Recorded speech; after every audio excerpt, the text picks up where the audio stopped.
And she's live. Happy weekend, tea sippers. Happy weekend to you.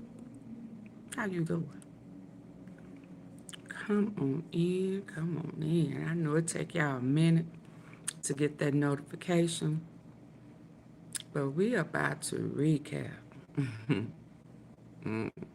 So AunTeaFee can break the setup, the week one setup down. Down, down, AunTeaFee. Down.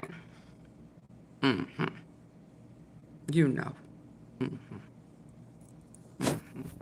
And some of my cloud watchers was waiting to hear my assessment, my real assessment of it. So they can go run back and repeat it. Man, I showed, it is so funny when I hear people, I'm going to leave that alone, because we're going to do what we want to do. But at least I know when they listening to me and they repeat it, then you know. Lord, I thank you. Lord, I thank you for the wisdom you laid upon me. Now, John, I ain't said, no, you know, you typically didn't come over here unless I was talking about Carmelo Anthony. What are you doing over here? My topic said nothing about Trump. Or are you relating his involvement with Diddy? Doodle Diddy, that is. Huh? Do that Diddy. Haven't said nothing in 10 minutes. But you put that Trump 2028. We ain't said nothing about Trump. Unless you are co-signing him with Diddy. Because you know he a part of that. Taking people's coochie and forcing them to do what he wants them to do. And if they don't, he'll dangle carrots and put it now, he'll put in executive orders. Yeah. See, whatever you just said, it won't even show.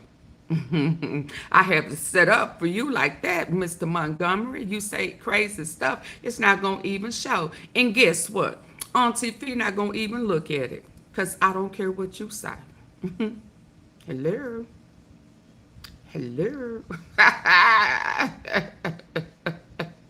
Either you're going to come respectfully or it's going to block you. I have it set up that way. It's going to block your comment. And no one ain't going to see it. And I'm not going to read it. Thank you very much. How about that? Yeah. He dirty too. He was a part of that. Yeah. That's why he had to run to the rappers to support him. He's a cookie monster too. You know it. Are you one too, Montgomery? Are you a cookie monster like them? Since you all up in a beep, you got me starting early, don't you? Hey, Dante. Good morning. Oh, no, afternoon. Good afternoon. John, if you come over here, you hit the like button or leave. I expect to see a like from you or leave. And if you don't leave, I will remove you. You gonna hit the like button or you finna be removed. Because you don't run shit over here. You're not gonna hit it. Okay, let me remove you.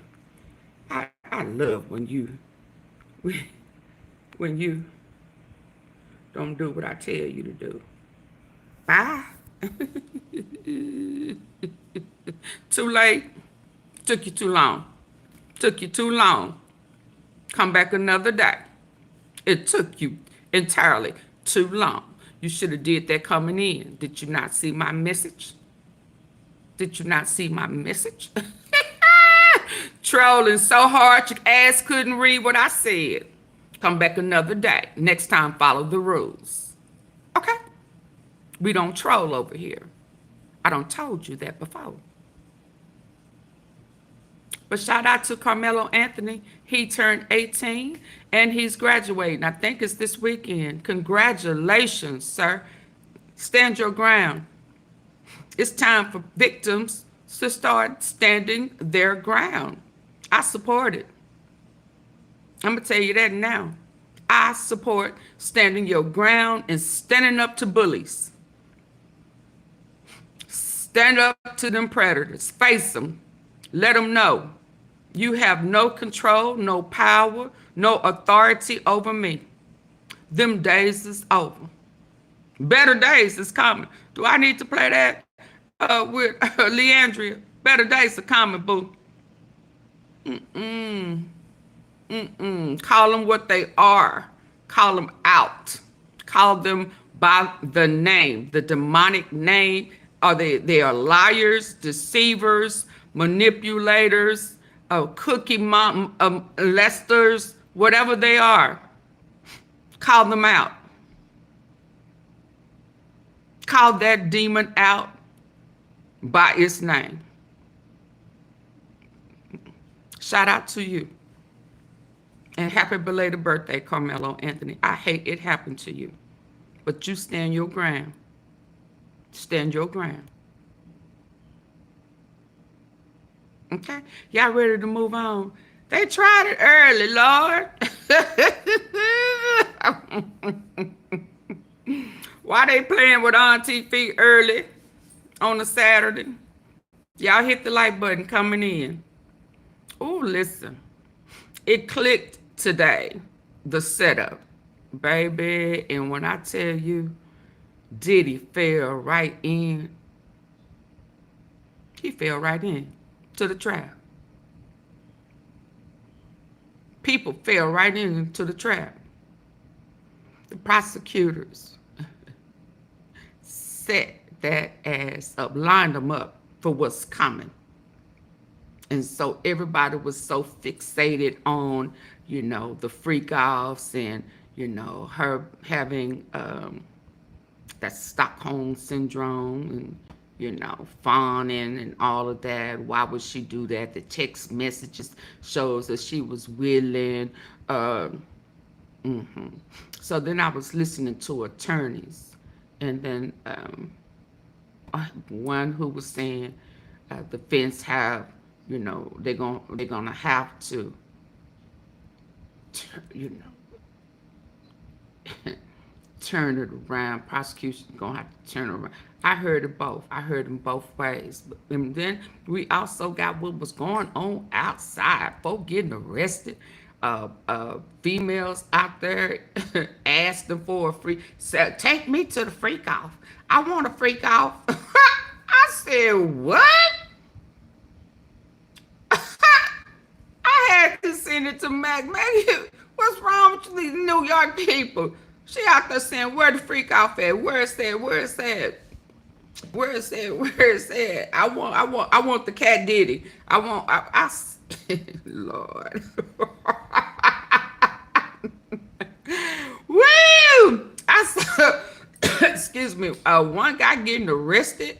He, you know, he said he had just got out of jail. They held him and they tried to take him to the psych ward and that didn't work. So he came back and they arrested him for freedom of speech. I said, they out there doing tough old, ain't they? Free Diddy. Then I saw y'all. Oh, I forgot to put that in my title. There you go. Here come the trolls. Here come the trolls. Y'all, it was exposed yesterday that Diddy paying for bots. Him or his people, they paying for bots. And they have it programmed for them to say stuff like Diddy, Diddy. But African motherland, I'm gonna tell you like I told that other cat, you come over here, you hit the like button because you're a troll. And if you don't hit it, I'm going to remove you again. So I need to see my like go up quickly. If you don't hit the like button, you, African motherland, cannot stay. Hit the like button now. Okay. Bye. You gonna follow the rules. All you trolls gonna follow the rules. Bye. How about that? Too late. Too late. Too late. Too late. So, what else I saw last night before I crashed, baby? When I tell you I crashed, I crashed. They out there paying people $20 an hour. $20 an hour to wear that free Diddy t-shirt.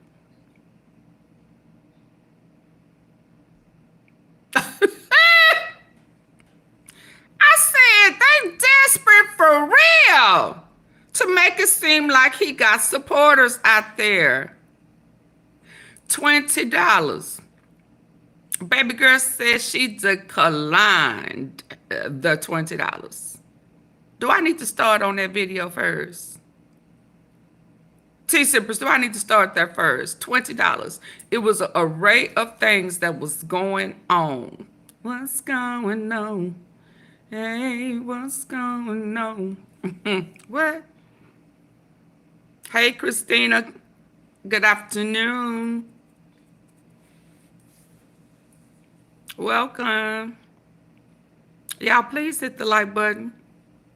The likes are not going up like they should. But listen, I greatly appreciate it. I support the platform, whichever. Yeah.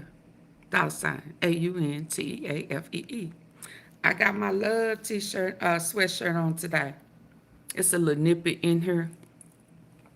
So, I got my love on. I'm sending all survivors love. All survivors. Thank you. Thank you, Christina. All survivors. AunTeaFee is sending love. Whatever you have survived, domestic, drugs, mental abuse, you know, whatever that tried to hold you down and keep you in bondage. Yeah, and you survived it. Shout out to you. Much love to you. Much love. Yeah. It's healing. Yeah. It's time to make a change. So listen. They out there paying for $20 an hour to wear the t-shirt.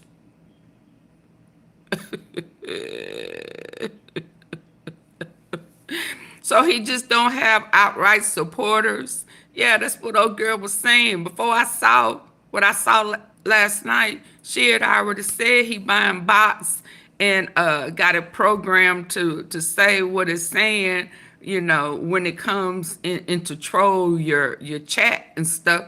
I said, oh, how desperate. Desperate people do desperate things. So you don't really have the support. Then I heard Tia this morning, Rick Ross, baby mama. Because you know Rick Ross' name came up out of the Triple X John, the Triple X slave. Can we say slave? Mouth. Yeah, his name came out. Not Meek Mills. He said he done played with DJ Khaled and Rick Ross. I said, Big Rick, I told y'all. T-Sippers. Guess, move over to the side for a minute. T-Sippers. T-Sippers. You remember when I brought up Rick Ross? I can't remember who he was going at it with. Who was he going at it with? And I said, ooh, he looked tender. Was he going at it with 50 Cent? He was going at it with 50 Cent. And it was something about, I said, it looked like he was sliding down. You know. Didn't I tell you? Didn't I tell you he looked like he was a little tutti frutti? Didn't I tell y'all that? The way he was doing his mouth or something. His mouth was like it was inviting, like you really had a crush. So like, you know, you beefing because you really like him. Yeah. Y'all remember, I told y'all that. Don't make me go in my archives because you know I will. But into white. Tia said, where y'all at? Where all y'all white party people at?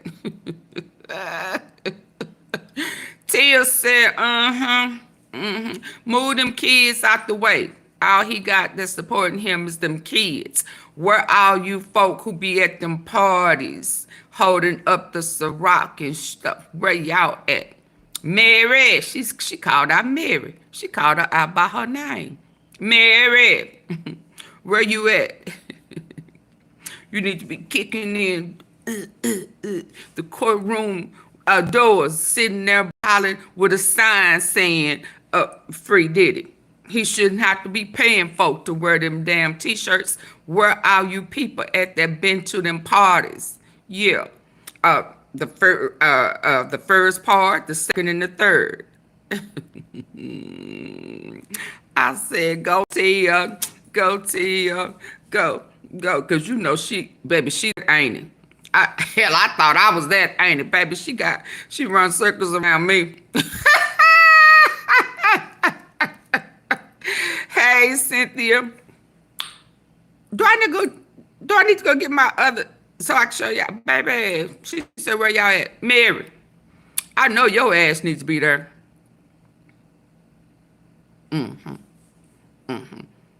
Now, Mary was Cassie at one point in time, but it didn't take that sister girl long because, you know, she was already strung out. And I wasn't supposed to say that. She was already feeling good. I can't say she was. Anyway, and, you know, she'll kick a door down. She's a fighter. She was a fighter. And I think she got pregnant or something. But anyway, y'all hold on. Hold that mute. Hold that mute. Why I go get that other tablet? Let me play this. Is that okay? Let me go get it. Let's go. Let's start here.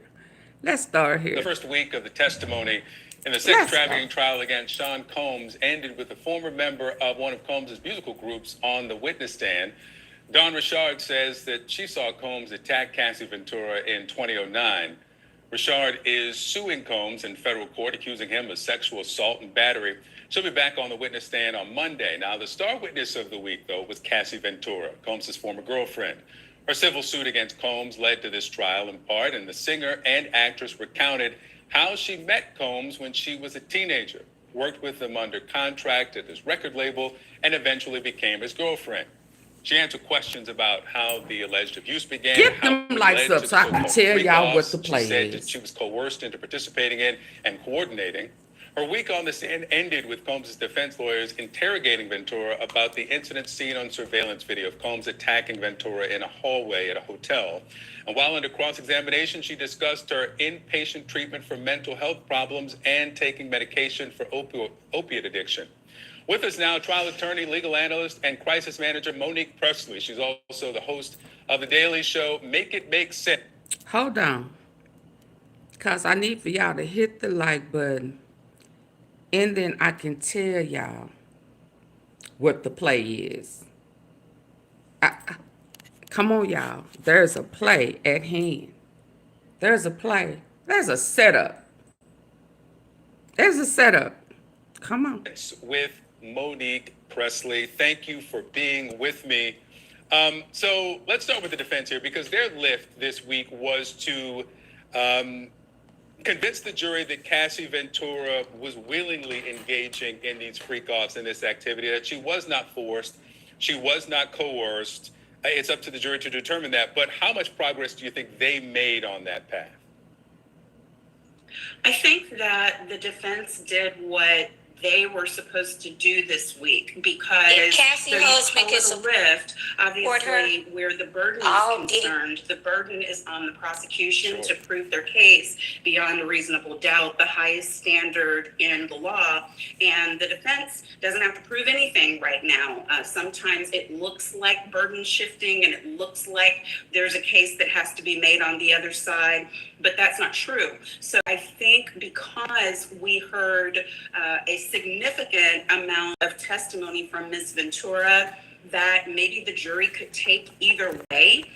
The defense did not have as hard of a job this week as I thought they would. Yeah. And you're right to point out that the onus is on the prosecutors. The defense can simply stand up and have nothing to say. It's a setup, totally y'all. up to the prosecutor. So let's move to that side of the courtroom. I had a judge on earlier this morning who said that she doesn't see a racketeering conviction. I reminded her we're a week into an 8-week trial. So there's more to come. But what do you see as it relates to that specific charge and what we heard from the Ventura testimony and just the earliest part of Don Richard's testimony? Right, and I've got to agree with that judge. What I said, I spoke with your dear colleague Laura earlier in the week, and I said, I don't see it yet. That doesn't mean we won't see it, but because Ms. Ventura... She don't see it yet.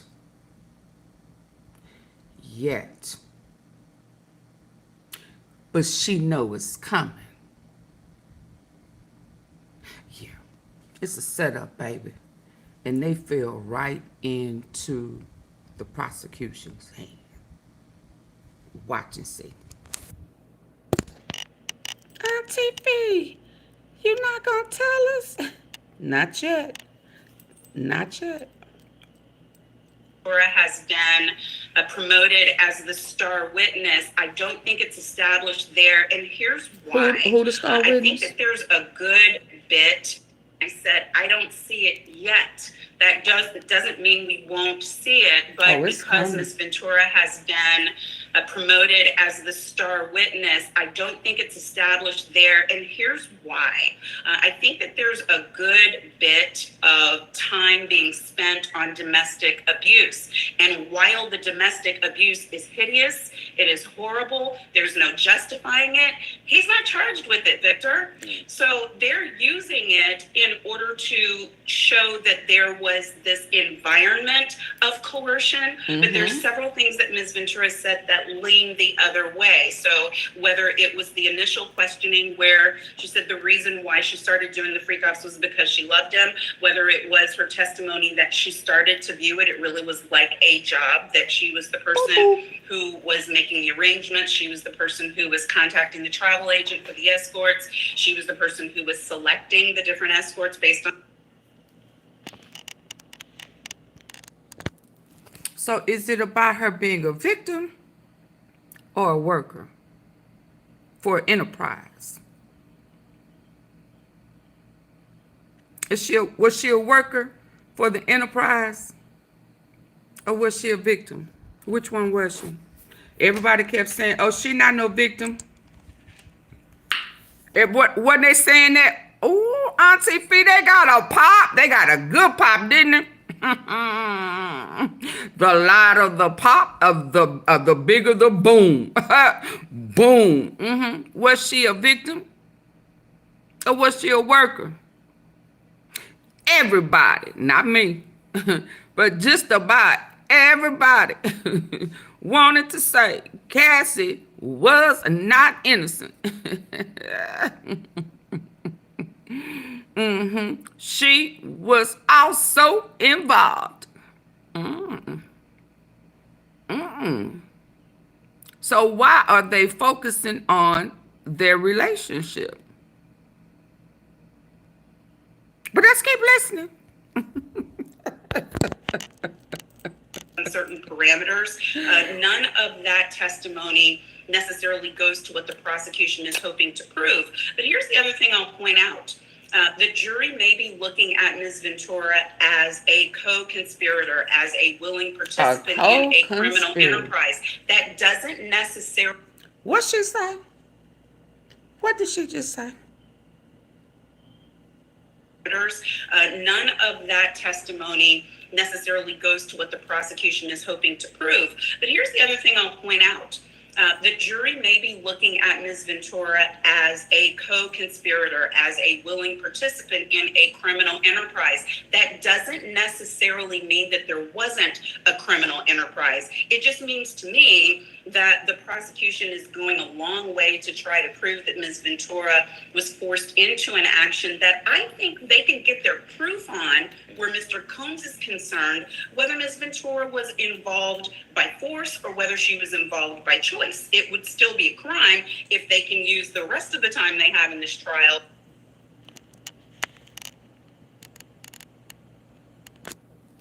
So whether, if they are looking to hit with a RICO, right? An enterprise.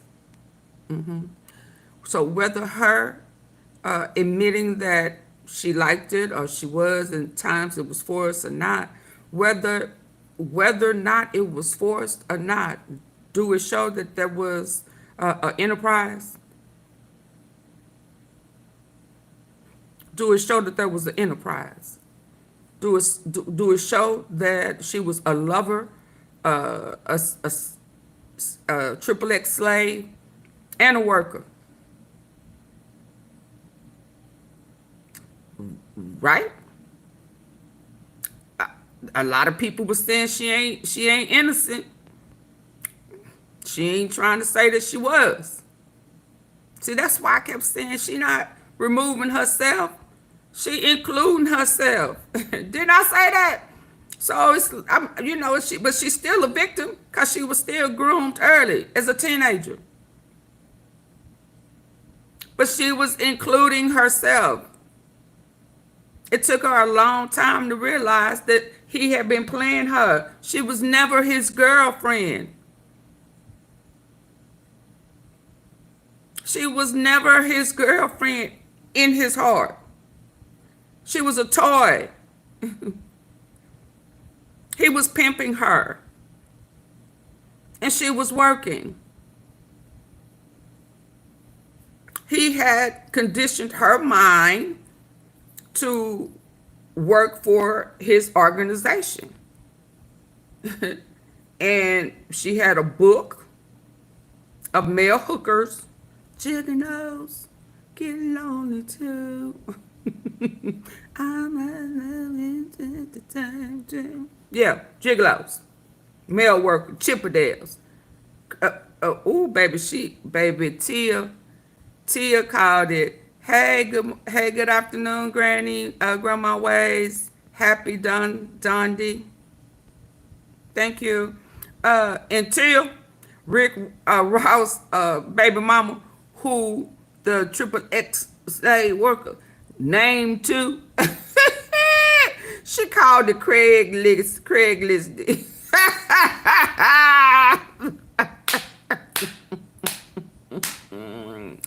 She called it that Craigslist. Y'all better stay out them things. Baby, if y'all don't see now that type of stuff gonna come back, if ever there is a problem, it's gonna come back and be used against you. You have the right to remain silent. But your text messages, phone calls, and pictures will be used against you in the court of law.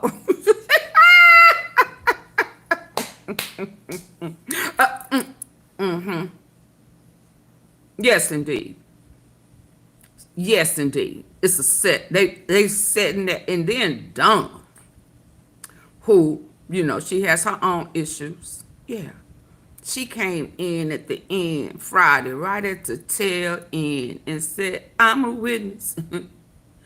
I done seen him do it. I done seen him beat the hell out of her and call it passion. And then he threatened us too.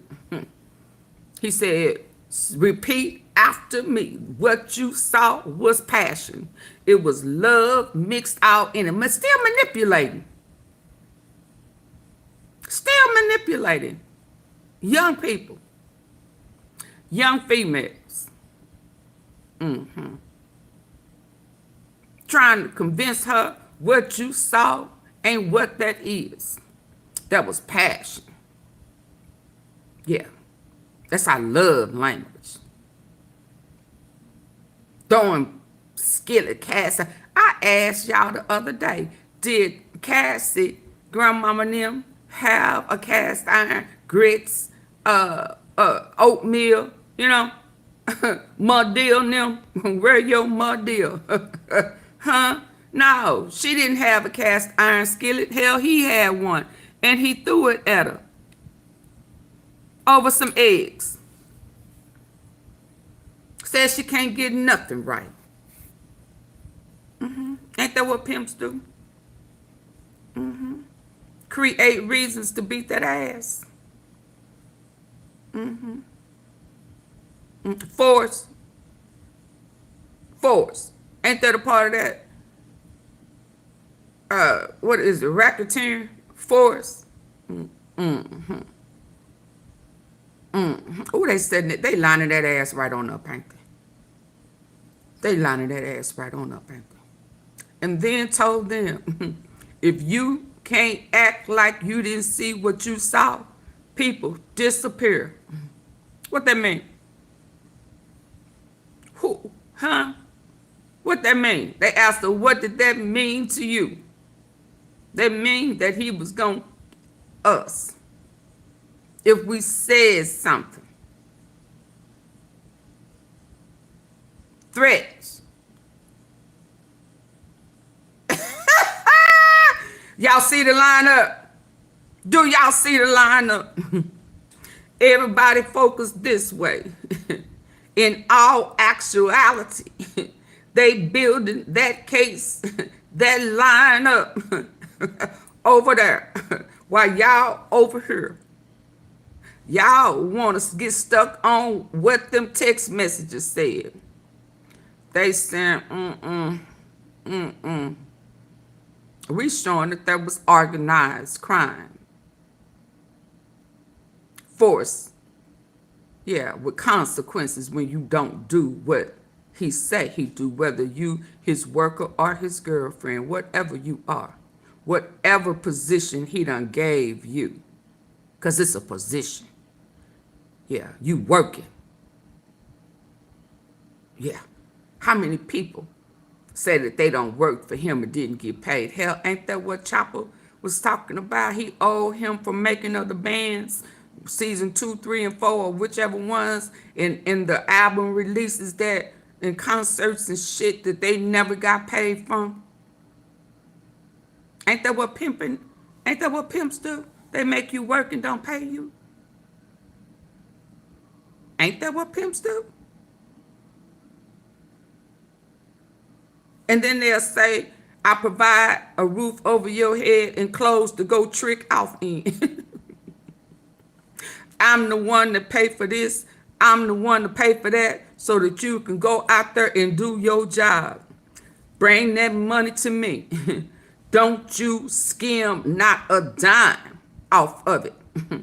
And if you steal from me, because that's my money, not yours. But I did the work, Pop. Pop. Ain't that what she called it? I was the one doing the work, Pop. Why I don't get no money? Then he goes upside her head again. Organized crime. Are y'all seeing where I'm going? Oh yeah, boo, it done clicked. It really clicked. I thought it was really about the sick. It's about all of them. And then they got a list of names. They said, make sure it's clear. Either you are a, well, I don't want to call them an informant. I don't want to call them a snitch. I'm going to call them a, what did they call them? The people who are testifying or telling their story. Yeah, telling their story. of how they know him. Giving that rundown. So she is not an informant. She's not a snitch. She's just telling her story and including herself in the story. And why she telling her story and telling on herself what she really doing. Do I have to say it, y'all? Do I have to say it? Dawn, she's finna tell her story, her involvement, so that she won't have to be a co-conspirator. Because either you won, what they call it, a cooperating witness, or you are a co-conspirator. That's what this is about, y'all. That's what day one was about. She, the escort, chose to be a cooperating witness. He told on himself, I'm a hoe. I'm a gigolo. I get paid. I know it's against the law, but that's what happens. I worked for them and they freak offs. I was often one of the ones that was selected in the book. Cooperating witness. I don't know what the guard at the hotel did that he wasn't supposed to do. I guess because he didn't report it accurately. That cost Intercontinental $10 million. He didn't report everything that he saw, and he did not call the police. Cost them $10 million. So don't be mad at her, because she got paid because the hotel security, that's now a police officer, didn't fully do his job and protect a victim, worker, whatever you want to call it. He didn't do his job. So guess what he became? A cooperating witness. Okay. And it cost the company that he worked for previously $10 million. Because it was obvious the police should have been called while they were there. Not walk down there, not calling the maid to come clean shit and blood and baby oil off the walls and the floors and shit. Yeah.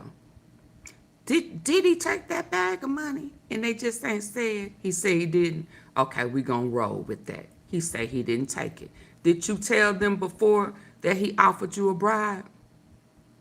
And if that money was for to pay for damages, did he take the bag to cover the damages? What happened to the damages? Were they ever paid? How was they paid? By way of who? Okay. There go another cooperating witness. Okay. So there go one, we got two, okay, three, Cassie, she told all on herself. Dawn, here come Dawn. That's a four cooperating witnesses. And while he was over there writing notes, asked them about Cuddy, asked them about was she cheating on me? Baby, this ain't about y'all love story. What does that have to do with Rico? Now that part of it didn't have nothing to do with Rico. Why did he want them questions to be asked? He got lost in the sauce. He got lost in the federal Rico sauce. They setting that ass up, making everybody think it's about him and Cassie. Baby, please. Baby, please. That's just the bread to the sandwich. It ain't even the meat. What? It's not the meat, baby. It's just the bread. It's just the beginning of the sandwich. Not sandwich. Sandwich. Bruh, man, fifth floor sandwich. It's just the bread. them triple X, them triple X people. That's the meat. And Cassie done already said she worked for him. Yeah. Because one thing we know for sure, the money did not, to pay them mail hoes, did not come out of her pocket. It came from the organization. He just had her make the phone calls. That was her job. That was her assignment. That was her position. But who paid it? Out of what account?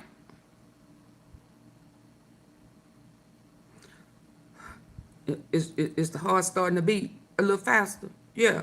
What account did the money come out of to pay for them hoes? Oh boy said that it used to start out when he was just dancing like he was a police officer. Like, yeah, when he was role playing with them, you have the right to remain silent. Turn around, bend over, let me frisk you, let me rub my hands up and down. Yeah, when he was acting like he was a touchy-feely police officer, rubbing them down and stuff with that baby oil. I need to see how smooth it goes. Let me put these handcuffs on you and and lock your hands up on the headboard. Officer, what are you doing to me? Do you want to go to jail? Or do you want to do what I say do? I say bend over. Y'all with me? Baby, that's gonna be the meat and potatoes of the sandwich. That's gonna be the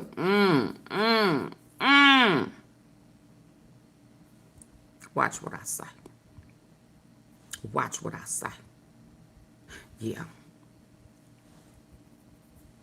And how much when they arrested him the day before he was supposed to be turning himself into the feds, he was planning for a freak off. I wonder who gave them feds that drop. That they said, oh, no, it ain't going down. They should have busted in them doors while he was right in the midst of it. Ooh, that would have been funny. But old boy said it started out when he was just acting like he was a cop. It was about $800. I guess Diddy liked what he saw. And he said he want to see it work in, with that oil on it. While I sit in the back and get my rocks out. And after he released, I need for you to bottle some of that up. And we going in the bathroom and you going to rub it on the... Oh.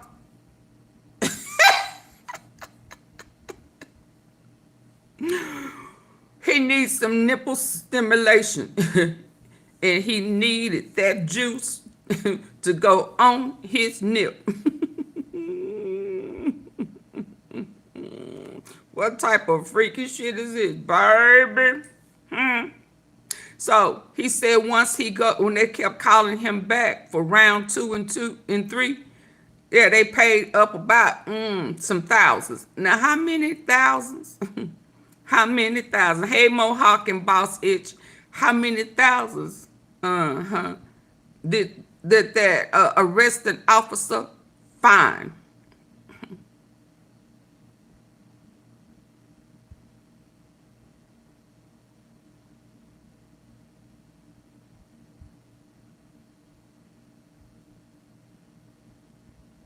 Oh, so he had some. Well, yeah, I figured he had some cops and stuff on payroll. Didn't that come up? One of the victims was afraid because but that's what they do. It's kind of like when I was talking about YOGOTTI in Memphis with Dolph. I told y'all before, a lot of this stuff is all full circle. And if y'all really go back, if y'all really, really been tuned into AunTeaFee,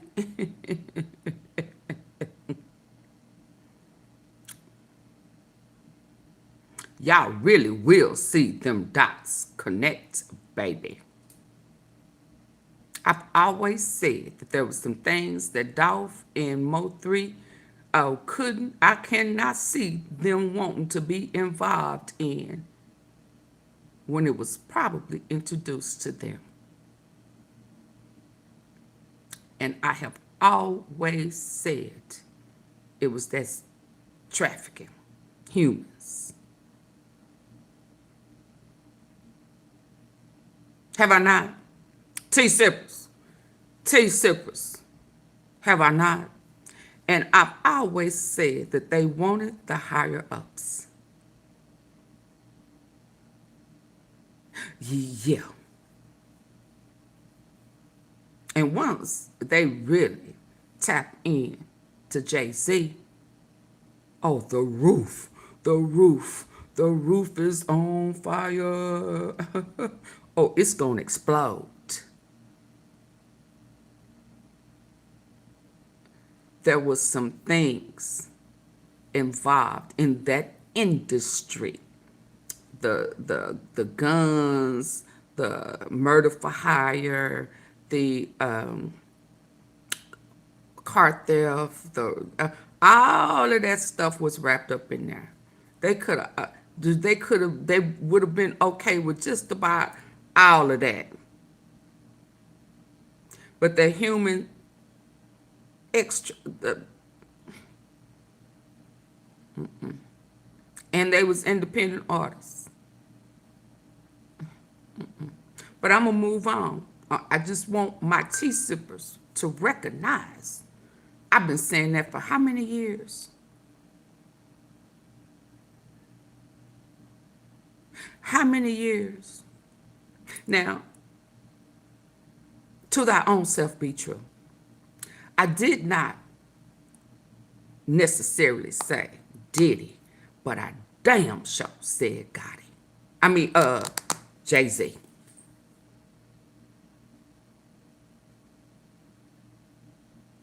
I did not say Diddy, but I damn sure said Jay-Z.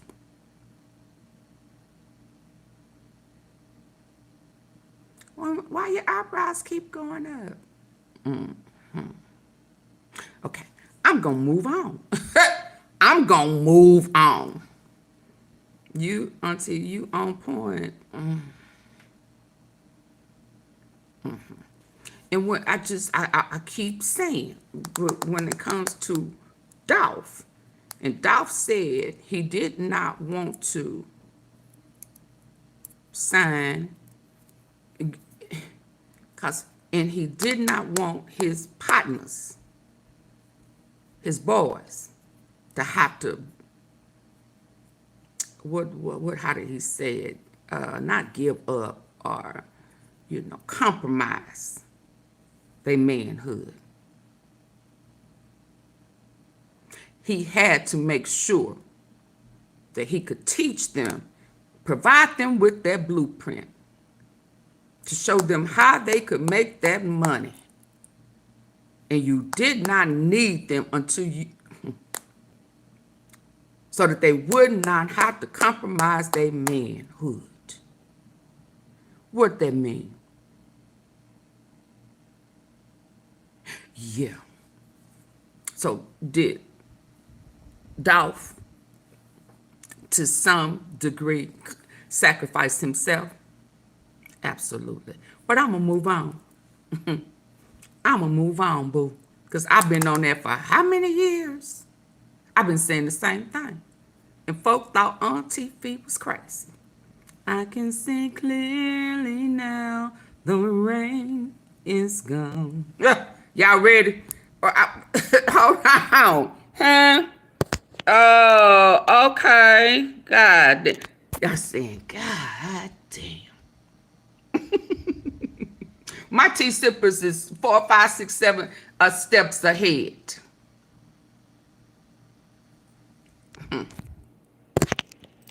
Let's go. to show that the racketeering and the sex trafficking actually existed. Whether Ms. Absolutely. Ventura was involved by force or whether she was involved by choice, it would still be a crime if they can use the rest of the time they have in this trial to show that the racketeering and the sex trafficking actually existed. Interesting. Very Dawn interesting. Richard, she faced a few questions on Friday. She'll be back on the stand on Monday. One of the differences here is that Cassie Ventura's civil case against Combs and his companies, that's been settled. Richard's civil lawsuit is still pending. Does that impact how these attorneys approach her if they try to color this as some way of I guess, supporting her civil case? How does that difference impact the approach to these witnesses? I think that can be argued either way. For instance, where the fact that Ms. Ventura's case, her civil case is already settled and the money's already been received, to me, that doesn't count against her. Perhaps it counts to her credibility because she chose to participate in the criminal trial anyway. However, where Ms. Richard is concerned, the fact that she is participating when, frankly, a criminal conviction may harm her ability to recover. It may harm Mr. Combs' ability to have the finances, the funding to be able to pay any recovery. So there are risks either way. I just think that as people are watching, She's not on trial. Remember, trials involve humans, and humans are messy. So you don't have any purity tests in terms of your witness is on the stand and has never done anything wrong, or your defendant is on the stand and has never done anything right. There's a lot going on both sides, and it really is up to the jury to ferret that out as long as they are given the right facts and the proper instructions from the judge about the law. Monique Presley, helping us understand it. Thank you so much for joining me this morning. Thanks for having me. Joining me now is CNN senior legal analyst and former assistant U.S. attorney for the Southern District of New York, Ellie Honig. Okay, Ellie, before it began, you wrote and said it's overwhelmingly likely to end in a conviction, but it is not a cakewalk. Do you want to take any of that back now that we're into the trial? No, I'm going to stick with that exactly, Michael. So I think the first part of that is overwhelmingly likely to result in conviction because we saw the evidence this week. I think Cassie Ventura was an extremely effective witness for the prosecution. I think she came across as credible and sympathetic and realistic in the way she described what happened to her. I think that video that we've been showing is incredibly compelling and visceral. But here's why it's not a cakewalk.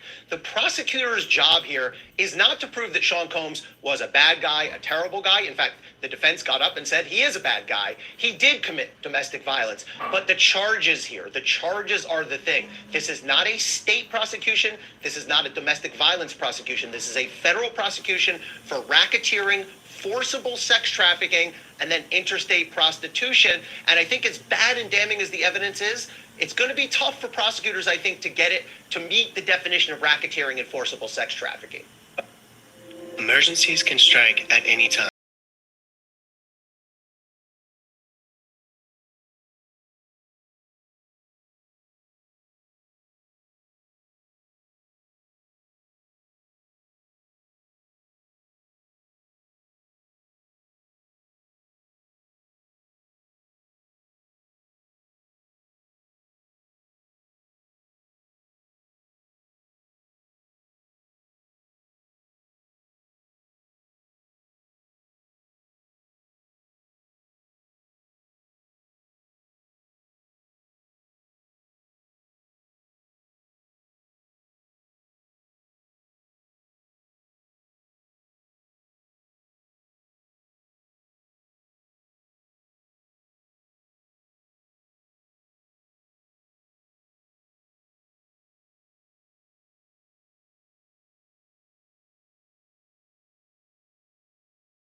Or other life systems. Tough for prosecutors, I think, to get it to meet the definition of racketeering and forcible sex trafficking.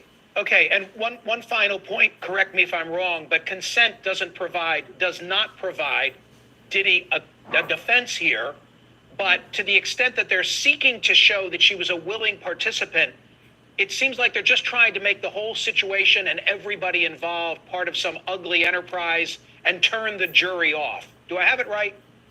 Well, so two things. So on the sex trafficking charges, there's two variations of them. The more serious variation is by force, threats, or coercion. So if she consented, that would negate that. There's a less serious variation that's just interstate prostitution that carries a much lower penalty. To the larger point, the first count in this case is a racketeering conspiracy. I used to charge this all the time. Traditionally, that charge is used for mob families, for drug trafficking organizations.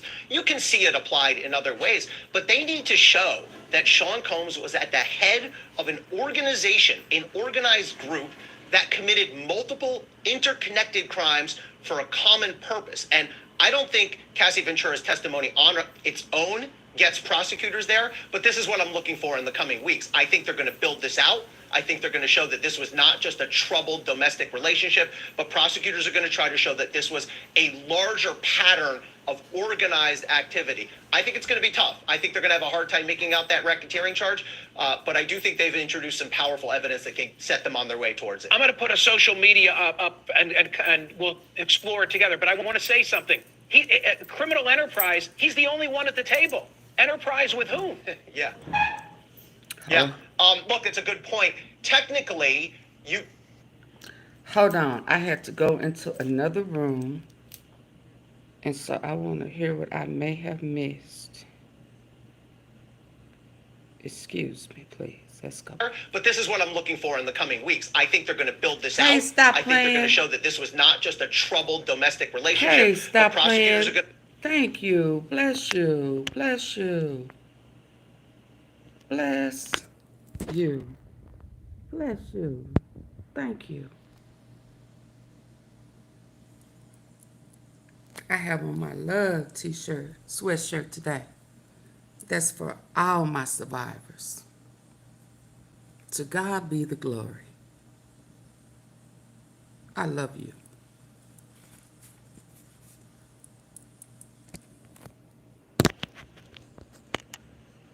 Y'all missed my testimony yesterday. to try to show that this was a larger pattern of organized activity. I think it's going to be tough. I think they're going to have a hard time making out that racketeering charge, but I do think they've introduced some powerful evidence that can set them on their way towards it. I'm going to put a social media up and we'll explore it together, but I want to say something. Criminal enterprise, he's the only one at the table. Enterprise with whom? Yeah. Yeah.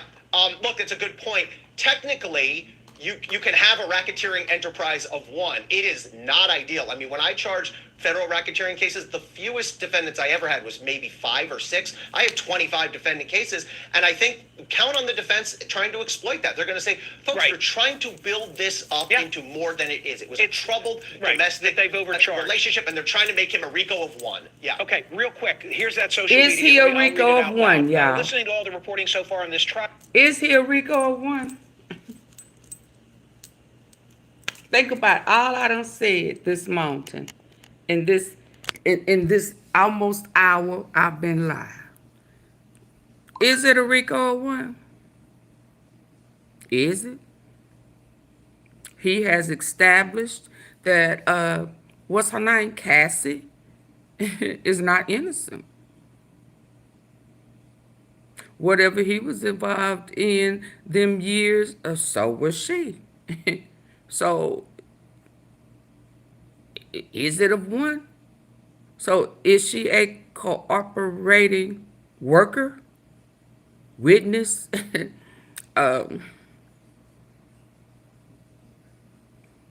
Baby, did I not say it was a setup? And he done pulled up all them messages and stuff. I said yesterday, the defense can't even argue their case because he done decided that he wants you to ask this. He wants you to ask that. He done pulled up all them messages, asked her about this, asked her about that, thinking that it was about their love affair. And people got lost in the sauce. He took that bait, didn't he? He took the bait just to show that he still had control over her and that his intent was to still coerce her. Yeah, embarrass. Yeah, all of that type of stuff. Yeah. Didn't you FaceTime me with your now husband? So when we were still freaking off, when we were still committing crimes, yeah, bringing prostitutes in to screw, you FaceTimed your now husband. She said, yes, I did. Oh, he thinking, oh, I just created a problem in their home. Her husband said, you ain't created shit. I love her. I love that the fact that she's strong enough to face him. He set his own self up.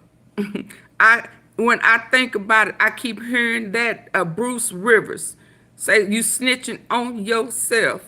Because you still trying to intimidate someone that you know you groomed as a kid. So you still power struggling. You still consumed by your narcissism. And in the meantime, you are revealing the prosecution's case that it was an organized crime. And they did what you told them to do. And you held their careers, yeah, their privacy over their head. Force. Yeah, okay, let's keep going.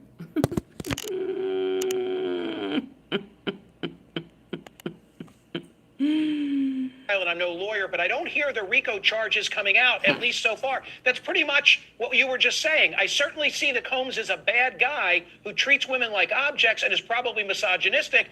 Lots of adjectives we could use, but where the RICO? rest got Give me just 20 immunity. seconds on that, Ellie. I agree. If the verdict had to be rendered today on RICO, he's not guilty. However, stay tuned, because this is the task now for prosecutors. They have to call other witnesses. Oh, they have to establish there was some that was element the of pass. organization. Did he say that was the pass? They threw him a pass. So what happened this week was a pass was thrown for them to catch a Hail Mary and win the ball game. Hold on. That's the end of that one. Here, that's the challenge. That's the challenge. Let's go. Now, let's come over here to AunTeaFee before I go back over there. Send them churn home from that trial. Them churn don't need to be hearing that stuff. The men that was there at them parties with the white on, sweating and hugging up with them and all that, they need to be over there watching the trial. All of them. Get your ass up and hold up them Ciroc bottles. All his partners and friends, they clutching their Cuban links now, ain't they? I know they is. Dog yard might need cutting right now. Go help your friend and cut his yard. Go turn on his sprinklers. Was buddy. I ain't gonna lie, I tilt buddy. I ain't gonna lie, I tilt my hat to Cassie, boy. Golly. To stand up there on them goddamn, on them podiums and stuff just as pretty. With a knowing you just finished swimming in a pool of with Craigslist in your mouth. Craigslist? Off of Craigslist in your mouth. Boy, I ain't that easily convinced. I don't know. Some people just, but see that? I ain't gonna lie. I guess that's why she got a 30 mil. 30 mil in the pool. Of Craigslist. I don't think I'd want that. Damn, ain't nobody got no diseases. Golly, that's crazy. But they friends quiet with all his peers. All his peers that was hanging out with him. Asked them, why you know what the best part they is? ain't It's out there natural. walking on the walker like me. Mary J, we want to see you over there too now. Come on now, Mary. I love you, auntie. But Mary, you gotta go support your dog. Come on now, y'all can't turn y'all back on dog like that. Name them. Yeah, J-Lo, all of them. Name them. Name them all, even if I know them. I don't care. Drop they names down there and tell them YOUNGDOLPH said take their ass to the trial and sit in there and make sure they boy get out. Is that On June 22nd, 2024. If Cassie husband can support her, all Diddy boys need to get over there in line, get over there and send them churn home from that trial. Them churn don't need to be hearing that stuff. The men that was there at them parties with the white on sweating and hugging up with them and all that, they need to be over there watching the trial. All of them. Get your ass up. Get your ass up. Them Ciroc bottles. All his partners and friends, they clutching their Cuban links now, ain't they? I know they is. Did she just bounce? Dog yard might need cutting right now. Go help your friend and cut his yard. Go turn on his sprinklers. Was buddy. But I ain't gonna lie, I tilt my hat to Cassie, boy. Golly. To stand up there on them goddamn, on them podiums and stuff just as pretty. But knowing you just finished swimming in the pool of with Craigslist in your mouth. Off of Craigslist in your mouth. Boy, I ain't that easily convinced. I don't know. Some people just, but see there? I ain't gonna lie. I guess that's why she got a 30 mil. 30 mil in the pool. You get by strangers. I don't think I don't want that. Damn, ain't nobody got no diseases. Ain't nobody got no diseases. Yeah, shit, no mind. Golly, that's crazy. But they friends quiet, well, all his peers. Ain't that All quiet? his peers that was hanging Where out Jay-Z? with him, asked them why the they ain't out there walking on the. Where Jay-Z? Where he at? Where him at? Hold on. Baby, I laughed. When I tell you I hollered. Hold on. Mary J, Misa. we want to see you over there too now. She said, Mary. Come on now, Mary. Come on. Come on, Mary. Come on, Mary. Part one, should I count Hold on. Sam's Club membership? Why? I'm trying to get out of here. Mary, why you ain't kicking down the doors? Hold on. What else? I got a whole bunch of good stuff. Who is this cat?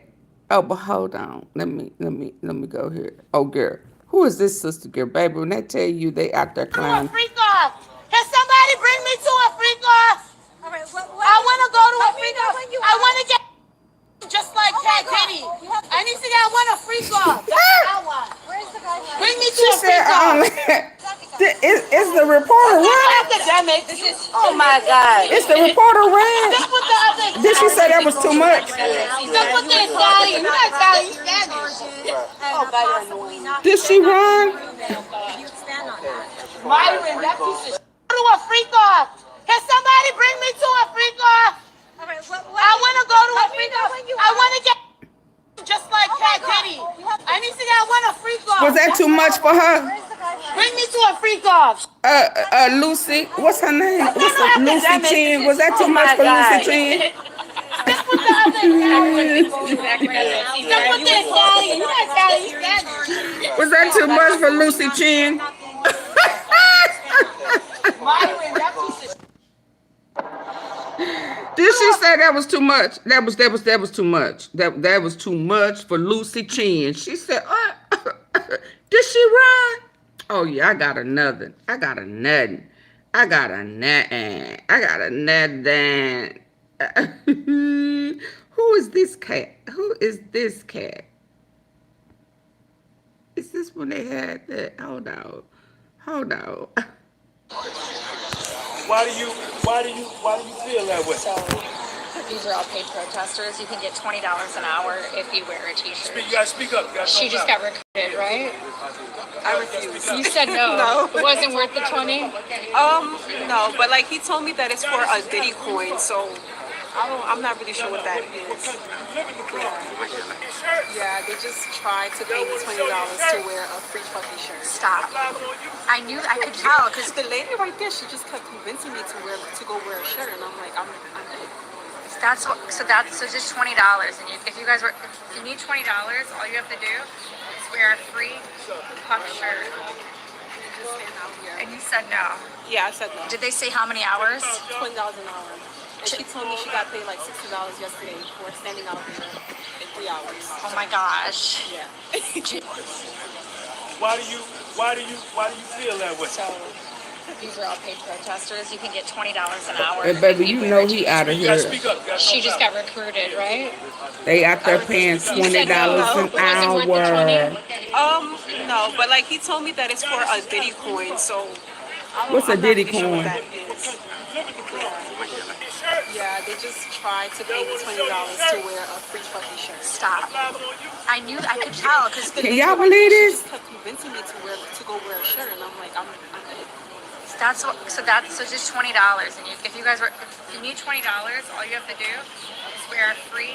Oh, that little boy don't even want to do it. You know he just He thirsty. said no. Yeah, I said He no. trying to Did they get say how many something to hours? smoke and drink. And she told me she got paid like $60 yesterday for standing out. Hold on. AunTeaFee, you got more? You got more?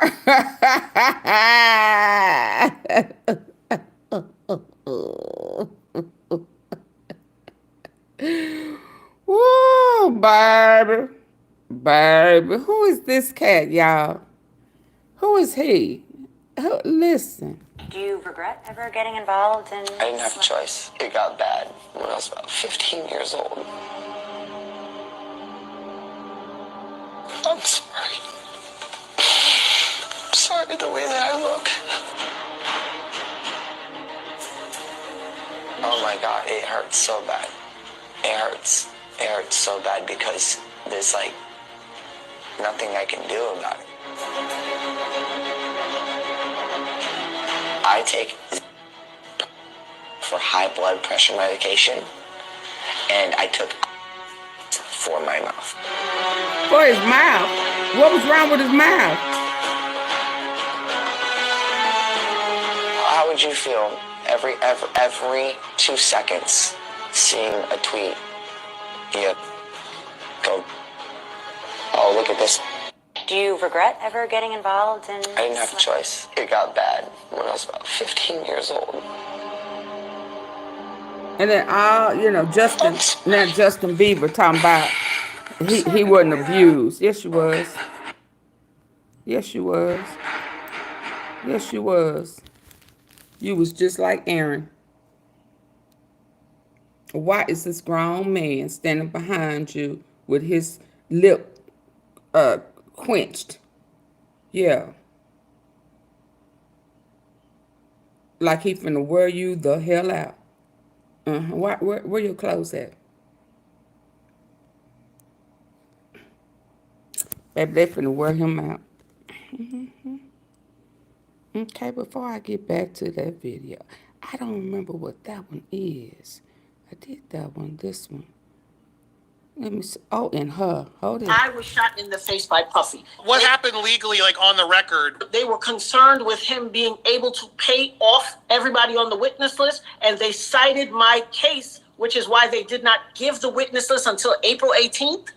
They cited my case The in their witness list documents is because they the understood co-conspirators. that The day, witness list when is his coming out attorneys were Monday. Granted the witness list up front, every single witness disappeared. Almost every witness. Did you hear what his attorney said at the beginning? His attorney said they were discussing having me testify, and his attorney said there's only one living witness left from 1999. What? First of all, y'all weren't the attorneys of that case. Why would you know such a thing? Why would you be privy to this information? And first of all, that's they're a lie. attorneys. There's not just one living witness. I'm here. Julius Jones is here. Lots of people are here. Wow. But why would that be information that you tell them? This is what they told the U.S. Attorney's Office. There was only one surviving witness. That's a whole lie. Could it be because they paid everybody off or picked everybody off?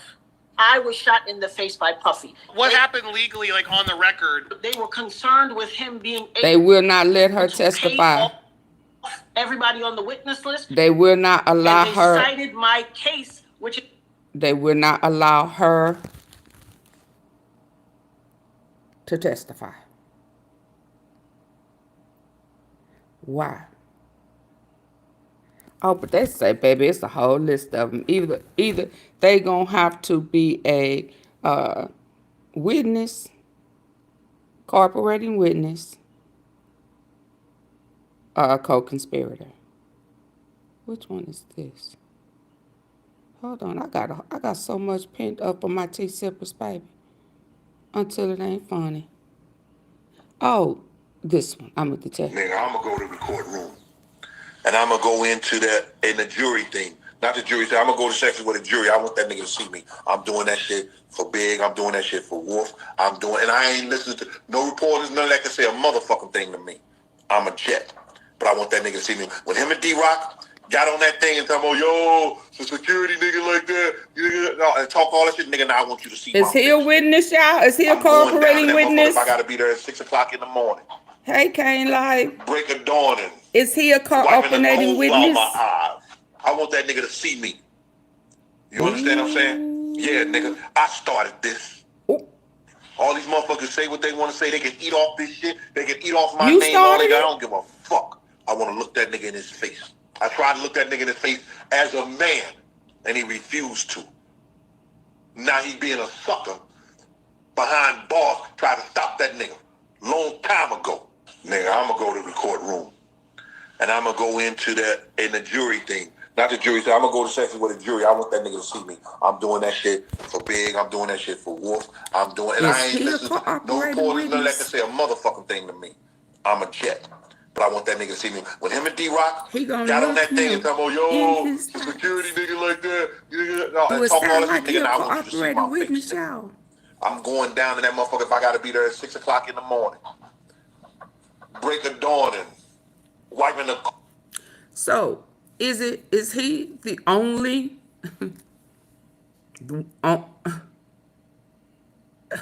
racketeering Rico one man? It ain't one man. It's not one man. They are now cooperating witness because they said either you are a cooperating witness or you're a conspirator. Which one are you? What did Gene just say?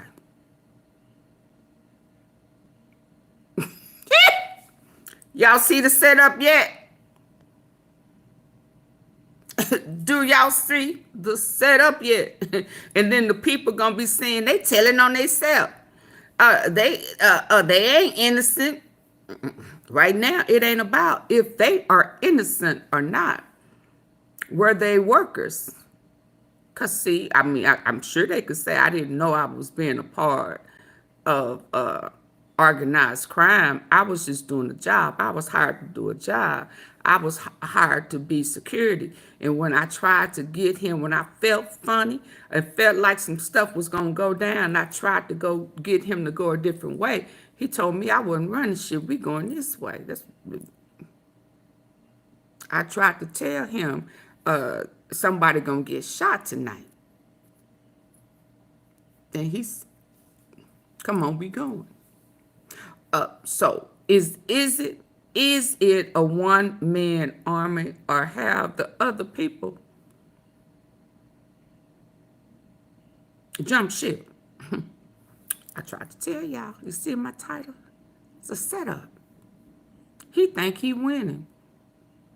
He forgot that it wasn't about him and Cassie's love story, baby. They just knew that you was going, your narcissism was going to have you try to control it, and you was going to steer it in a different direction. Hold on. It's more AunTeaFee. Over all my eyes. I want that nigga to see me. You understand what I'm saying? Yeah, nigga, I started this. All these motherfuckers say what they want to say. They can eat off this shit. They can eat off my name. So you went to the feds first? Fuck. I want to look that nigga in his face. I tried to look that nigga in his face as a man, and he refused to. Now he being a sucker. He a lollipop. Now he been a lollipop.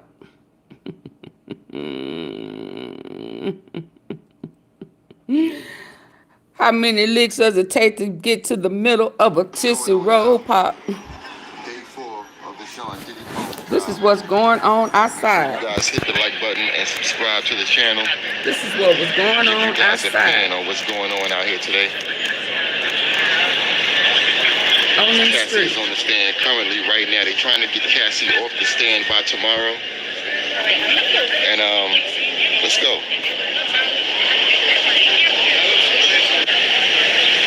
said that everybody is hurting.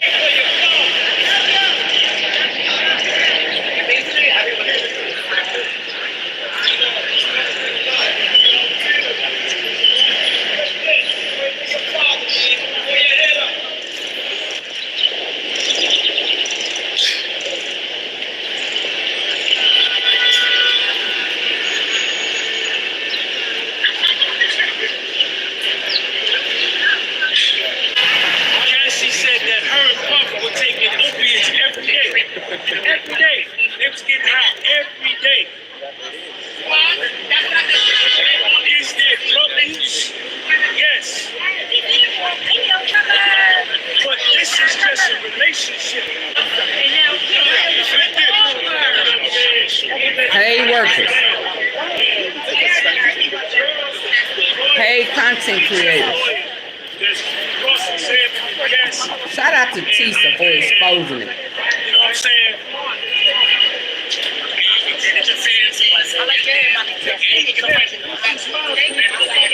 All these content creators out there.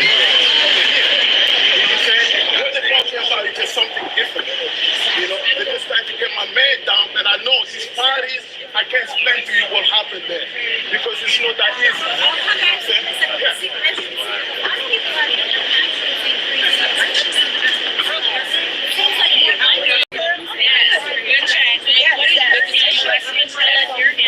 I'll definitely do that. We all see this. Who the heck is this that just did? We all see it. This is the pink salt recipe that took me from 179 to 126 in just weeks. You know what? I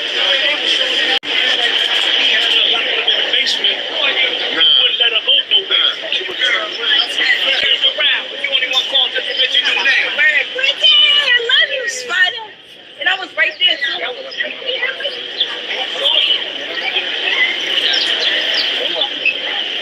So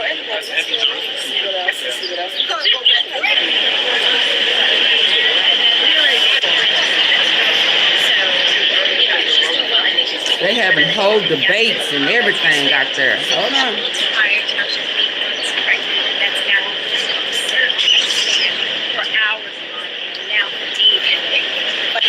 Well, he done ate off everybody else's plate. People need to eat off his, don't you think, BNG?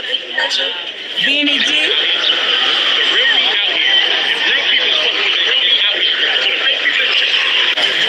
Yeah, pimps eat off of people's plates every day. Benny G. He ate off whole plate all the time. Him eating off people's plates is how he made it to the top. Yeah, that's what pimps do. So by time somebody get a chance to pimp the pimp, how about that? Did you come in here speaking? Because I ain't never seen you before. Let's get a clear understanding. You need to recognize where you are. Did you speak to me? I ain't never seen you before. Who are you? Did you speak? Yeah, he a pimp. He been pimping. Yeah, using people. Yeah, it's by time he feeds the streets. Before he go to the federal penitentiary. Cause he damn sure on his way. But next time you file up in here, all willy-nilly for the first time, speak. You don't go up in folk houses and not speak, do you? Would you let somebody in your house and not speak? Benny G. Who raised you? You don't fall up in there for the first time. We don't know you. We ain't seen you all week. And if you've been in the class and if you've been here, you still didn't speak. Did you hit the like button? Okay, I gotta check you. Yeah. This is AunTeaFee. How you doing? Let's go. Cassie text out loud That's my point. one that she read starring future ripoffs. Thank you. Thank you, Benny. Benji. Benny G.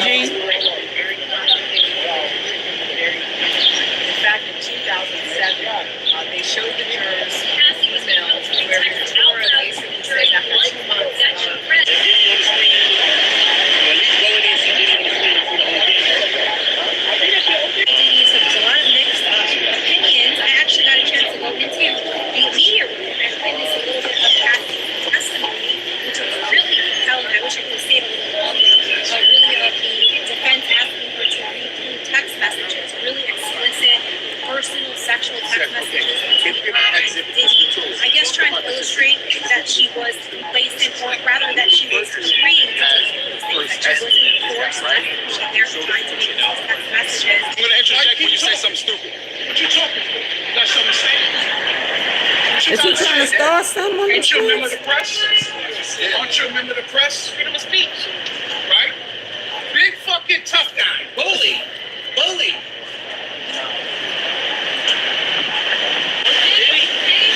Free my boy Diddy. Free Diddy, please. Free Diddy. Nigga. Free Diddy. Give me that fucking right. Lock me up instead. Give me that fucking Bentley. What you said? Say that again. You said free Diddy? Free Diddy. Free Diddy. I like this guy right here. You're the best, man. Free Diddy. You said free Diddy? Free Mr. Love. You don't have. No.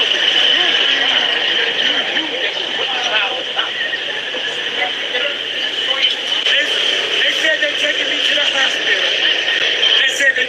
hospital. All this going on outside while they in court. How much you can only be found in Jesus?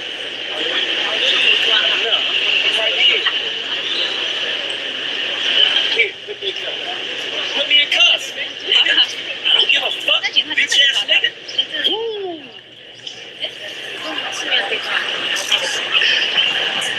笑死了，真的抓走了。 Like I said, war is coming. War is coming. 真的抓走了。 So yeah. 还有个怀疑警察。 I just farted in their face. I just farted in their face. Hey, so if I'm not here when Diddy gets out, let him know. I just farted in their face. Who? Diddy is getting out. He's not guilty. 我意思就是说，这个选举的没罪案，他这个把他抓走，我还以为是拿跟他开玩笑的，算了。可能要说一下什么。Thank you for getting this. Thank you. Why you put me on the ground for? No, I don't. He can't talk? Yeah, like, but that's why he's that's arrested. all I was doing is talking. And these motherfuckers are taking me to they tried to take me to the motherfucking hospital early, but they couldn't do it. So right now, they're getting ready to hold me for 10 days like they did last time for telling the truth. I don't motherfucking take no medication.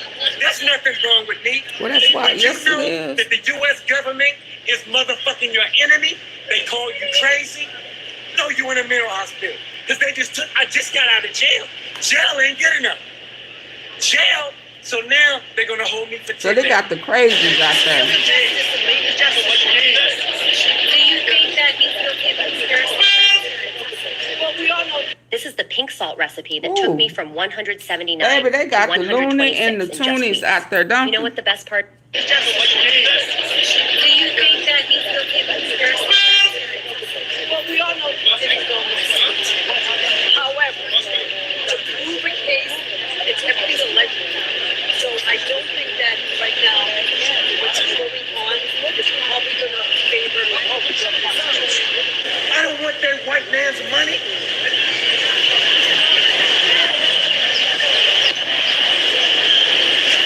We're going to war, man. This is what white supremacy looks like. And this white federal government has a nigger do they work for them. Divide and conquer.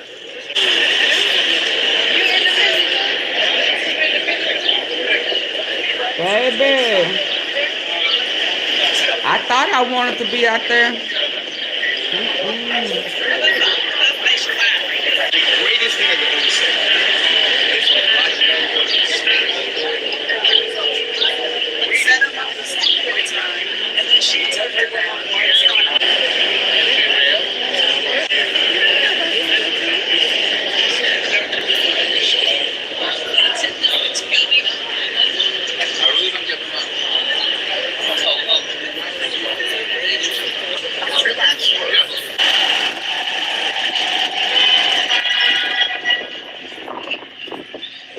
Cassie's husband.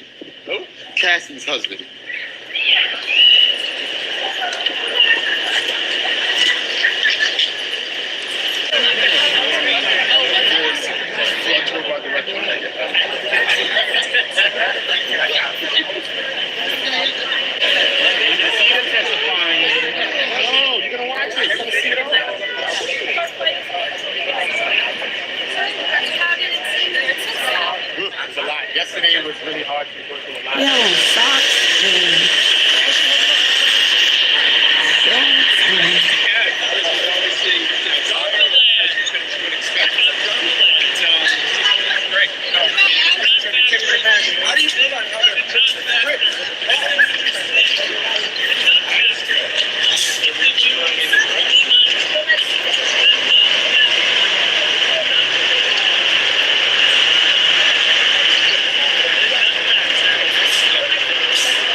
thing.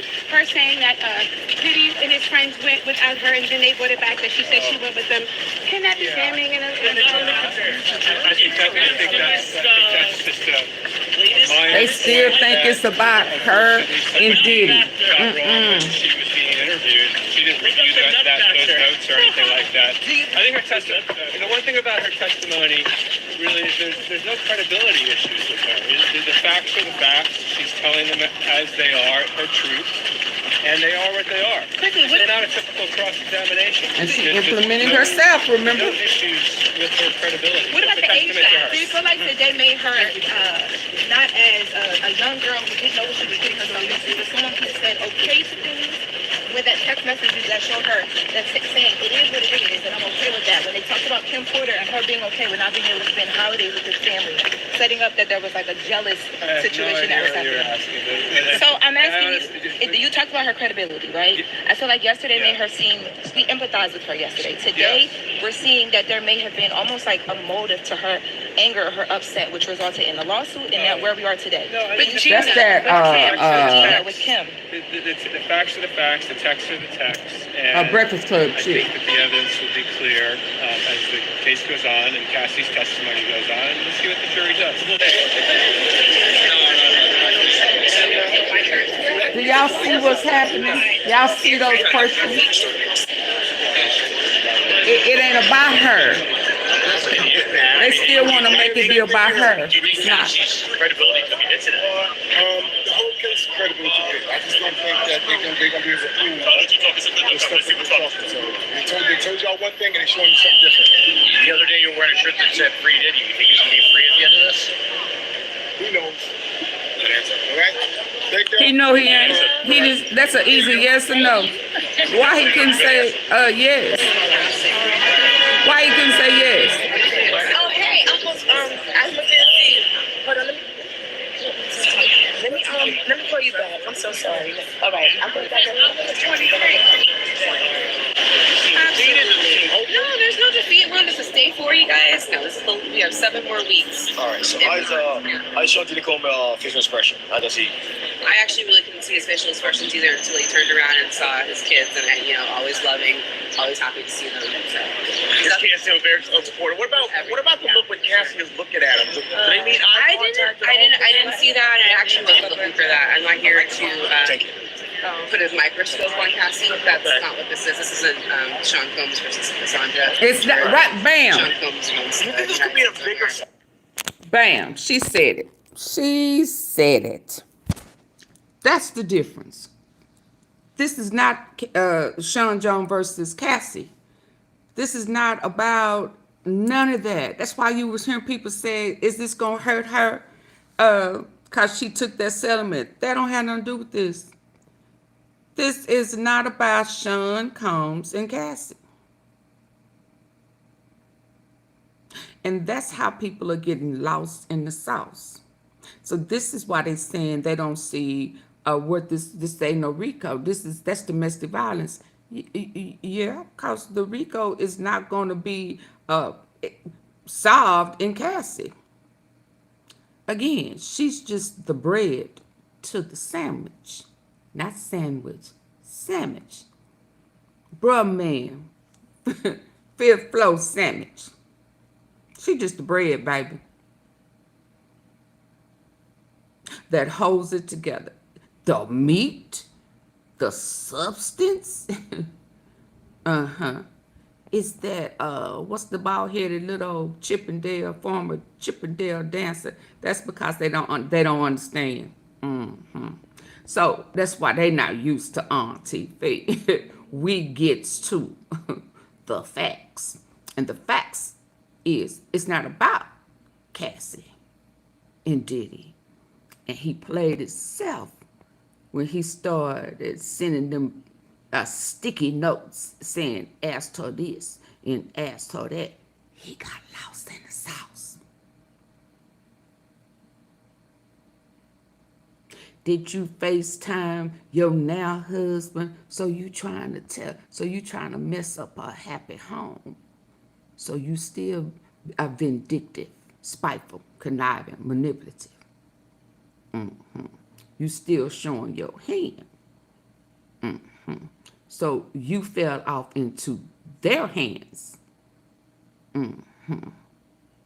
Just like you demanded for him, her husband, not to be in the trial. I mean, in the courtroom. How dare you? But you still running things. You still think she's your worker. Yeah. It's not about Cassie. So everybody's talking about it. Yeah, I get it. But don't get lost in the sauce, tea sippers. I am only talking to my tea sippers. Because y'all know how we do. We're not surface thinkers. They have established for the prosecution team that she, Cassie, was a part of Diddy's, Sean Combs' enterprise. Willing at times, non-willing in others.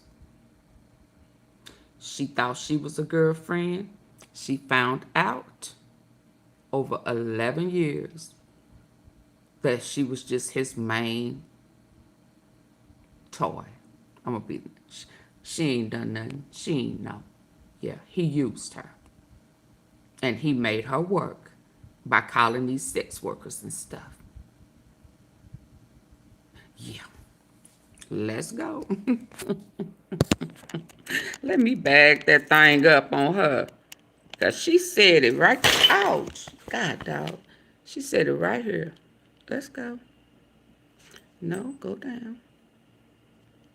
Around and saw his kids, and always loving, always happy to see them. So His kids seem very supportive. What about the look when Cassie is looking at him? Do they mean eye contact? I didn't see that, and I actually wasn't looking for that. I'm not here to put his microscope on Cassie. That's not what this is. This isn't Sean Combs versus Cassandra Ventura. Right. Sean Combs. Do you think this could be a bigger story on the music industry as a whole, as opposed to just Puff Daddy? Do you think that maybe they're targeting him, or what is your opinion on that? All I'm focused on is Sean Combs right now. That's it. I understand. And what is your name one more time? Holly Bear. Holly Bear. Nice to meet you, ma'am. Thank you very much. All right, so how's the kids feeling? How's the kids? I mean, Everyone's, motivated and energetic and upbeat, and I think waiting for this day to be able to showcase what's been happening in real time. And girls, why are the girls? They have graduation and prom. It is May in Los Angeles. He gonna miss his daughter's graduation. Los Angeles. So I don't know what New York. But everyone is, He gonna miss all of their that. seniors. Thank you. I appreciate it. It's good to at least allow them. Oh, I hope don't nobody ever do to his girls what he did. I think that was because she asked, "What did we think?" Right. So To you females. answered, and I responded. As you can see, she left. She didn't. Of course, she don't care for what we gotta say. No, she cared about what you had to say because you were agreeing with her. But as soon as I started saying something, that she left. But I care for what you're saying, right? What I'm saying to you guys is that they have not yet proved to me that Cassie is a liar, and that's the most important thing for me, right? Oh, no, Everything she not that no she liar. said yesterday, she said today. What they're trying to do, they're bringing out the receipt. I'm sorry. You think she was consensual in the activity? I think that she got to the age where she was going to do anything that he wanted to do to make him happy, and she made that clear the whole time. And she has not yet moment when she were able to leave and she could stop. See how everybody think it's about them too. Initiate things and yeah, because she wanted to be with him. She said that she wanted to have his kids. Take accountability. Of course, she has to take accountability. She has been taking accountability. I'm still waiting for them to teach me, and maybe I'm just not seeing it, that she's lying. She took accountability that she said that she's in love with him. She took accountability that said that she wanted to have his kid. She said she left him because he was dating another girl. She hasn't said anything to me yet to say like, oh my God, I hated this guy. He did it. She hasn't said any of that. She said it over and over again. What they're trying to do is trying to remove more of the responsibility away from Diddy and put it on her. Y'all could do whatever you. That's what with the text, when they were going through the text, and said, here's the point. One point where they said that she said that he was sick, right? And they kept on trying to get her to say that was he going through a withdrawal. So what they're trying to lead to is that the drug, in my opinion, that the drug he took caused the incident at the hotel, right? She said she doesn't know whether he was withdrawal or he was the flu. He was sick. You know what I'm saying? So what they're trying to do is they're trying to piecemeal certain aspects to take the responsibility away from him, to make him feel like a good, loving guy house. That's what they're supposed to do. Right? That wants to destroy him, right? That's what they're trying to do. That she's a jealous bee that want to destroy him. And she's saying consistently, I have yet to see it. I mean, I'm just waiting for them to tell me, for her to say, I hate his guts. I hope he died. I hope what she hasn't said. She hasn't said that. She was madly in love with her. She's never going to say that. She just said that she's madly in love with her. She would never. I know a lot of people who say they was madly in love and then say they hate somebody. They tripping. They're trying to prove as far as today. I don't know what happened yesterday. How many of us have been madly in love with somebody? What? They crazy. Typically, when somebody is madly in love with somebody and they break up, they not happy for them. That ain't normal. That is not realistic. No, that's a lie. Because if you know, there are some hood chicks we know. It's a fine baby. Look, and he done moved on, and where I saw last night, they said, now I can't think of the girl name. What he wanted, what she wanted him to do for her after they broke up, he did for another chick. Oh yeah, if she was Shaniqua from the hood, she'd be up there saying all type of crazy shit. I hate him. He this. I can't stand that motherfucker. He a hoe. He this. Yeah. And she was, at some point, she was madly in love, baby. It's always a thin line between love and hate. So they are a lie. That's a lie. She could have went up there and had all type of hate. She took ass whoopings. She drunk gallons and shit of urine. What? She did that because she was madly in love and she believed that he was going to help her with her career. Yeah, so she married and got 2.5 kids. She finna have a third one. Oh yeah, she could be up there very hateful, very vindictive, spiteful. Because typically, that's how that goes. So for them to say she would never do that, that's bullshit. I ain't gonna even lie. Typically, we don't have nothing good to say about the person that we were once in love with, that we are no longer together, especially if he beat the hell out of me. They ain't keeping it real. Let's go. Shit. That's a lie. That's a lie. And the truth ain't in you.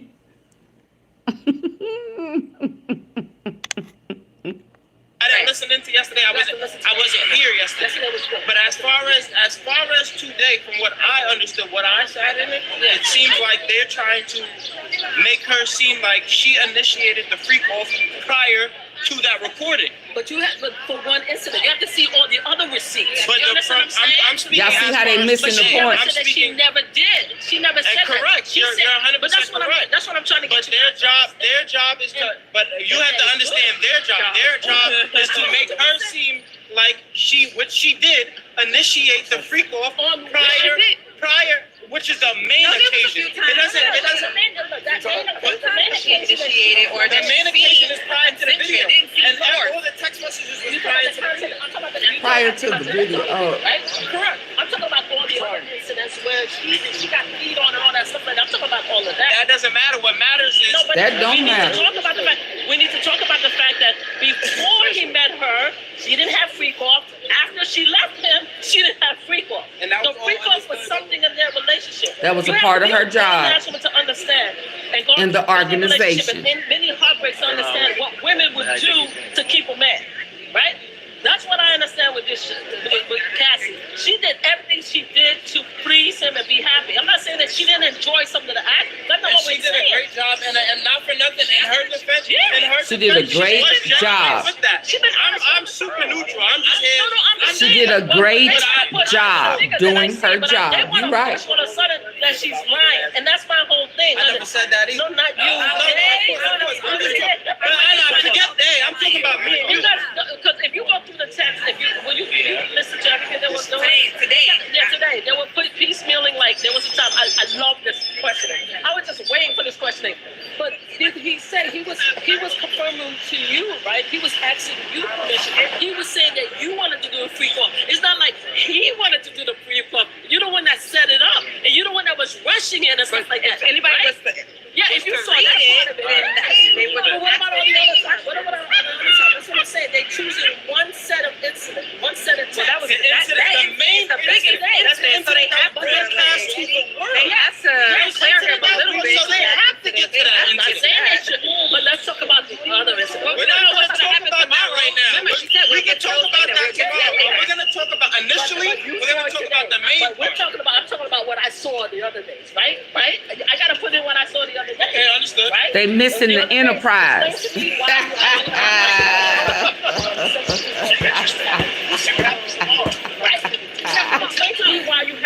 Woo! Y'all see how they getting lost in the sauce and missing the big picture? Come to me. Because it's not her defense action. I know that, but I'm just getting y'all to understand that. I know that I'm not saying that that's the honest answer, though. That's the answer. That's the answer. I'm not saying I'm wrong or right, but that's the reality of the answer. You just asked the question, and that's the answer. Okay, so I'm gonna reply back to you. Since they're doing that to defend him, then we have to see. We as a society have to see the whole story, right?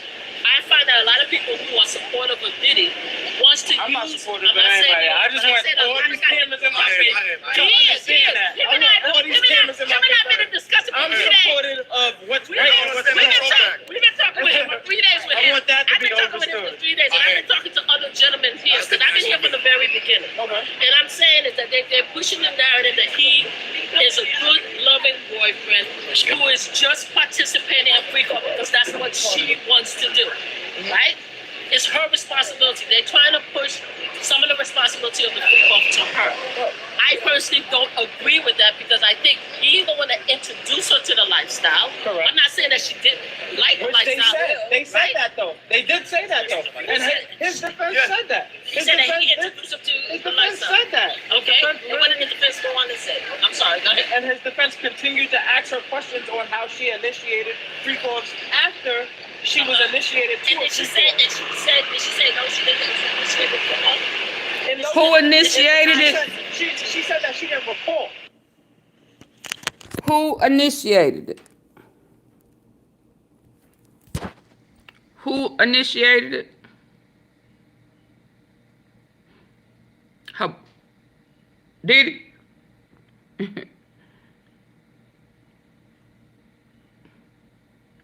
He initiated. He running shit. Who paying for the slave workers? We know who called and we know who picked, and I mean I know at one point he said you won't this do jewels. Jewels. I got a surprise. I got a box for you coming in the mail. Who paid for it? She chose. She made some calls sometime. He said he want a free call. She want one, whoever. She called on behalf of Pop. What you call your granddaddy? Cassie? What the babe? What you call your granddaddy? I call my granddaddy Pop. Well, from now on, effective immediately, call me granddaddy. Because I'm about as old as your Pop. So I'm your Pop now. I ain't your daddy. I'm your Pop. That old OG pimp.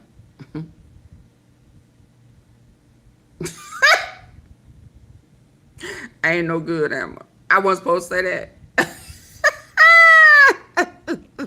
A lot of times today, let me go by what I heard today. Let me tell you something. Today, she said, if ever there was a red flag, somebody who say they liking on you, I'm really digging you.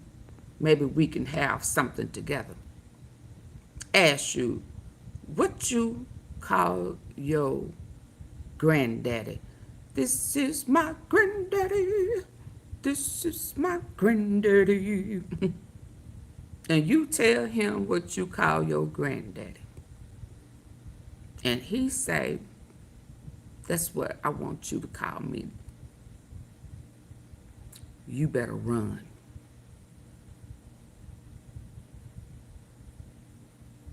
Run. And if he asks you what you're running for, you tell him, my AunTeaFee told me to run far away from you. You mean me no good. You finna try to pimp me out. You know good and damn well right off the bat that you way too old for me. Now you want me to be, yeah. Reckon she done told him some childhood secrets, some household secrets and shit. Yeah. Let me move on. Who is this, baby? I can't stand no predator. It's like when I saw the man, somebody, he came to, they doing being a world did or whatever, and he came down with a robe on, open, with no clothes on. I would have whooped the out of Diddy if I came down and you got your meat out and we supposed to have a meet. All right, you sure got, you know something? Everybody out here, because I don't want y'all to see what's gonna happen to this boy. Right. You know what I'm saying? He gonna come back there. Man, you can't fight no naked man. Shit. What's that, baby? Oh, no, I can't. Hey, put some clothes on. Kick your naked ass. Nah, put some clothes on. I ain't finna touch no back. You gonna get your naked ass kicked. Man, go and put some clothes Who on. is this? You came down here naked. You get your ass looking what you got on. Hey, bro, put your robe up. Hey, Shannon, if that man would have told me to come and do a beat in the bathroom while he's taking a shot, man, I hear certain things and it triggers you, huh? I can't even believe it. And like in Hollywood, I wish somebody would invite me to their private part. I wish somebody would say that in a meeting with me. I wish somebody would touch me. The fall of Diddy, and that man said that. He said, "We coming to bring all the equipment in the bathroom." I'd have been like, "What?" I was like, "Man, don't y'all take that xylophone in that bathroom?" Well, why? Hold on, Diddy. Why are we coming in the bathroom to make beats? Beats in the bathroom. I'm confused. Yeah. Bubble bath beats. It's like when I saw the man, somebody, he came to, they doing being a world did or whatever, and he came down with a robe on, open, with no clothes on. I would have whooped the out of Diddy if I came down and you got your meat out and we supposed to have a meet. All right, you sure got, you know something? Everybody out here, because I don't want y'all to see what's gonna happen to this boy. Right. You know what I'm saying? He don't come back in there. Man, you can't fight no naked man. Shit. Oh, no, I can't. Hey, put some clothes on. Kick your naked ass. Nah, put some clothes on. I ain't finna be touching no back. You gonna get your naked ass kicked. Man, go and put some clothes on. Shit. You came down here naked. You get your ass looking what you got on. Hey, bro, put your robe up. Hey, Shannon. How you stepped to me? If that man would have told me. Baby, I holler y'all. Hold on, let me get back up. Y'all know I holler.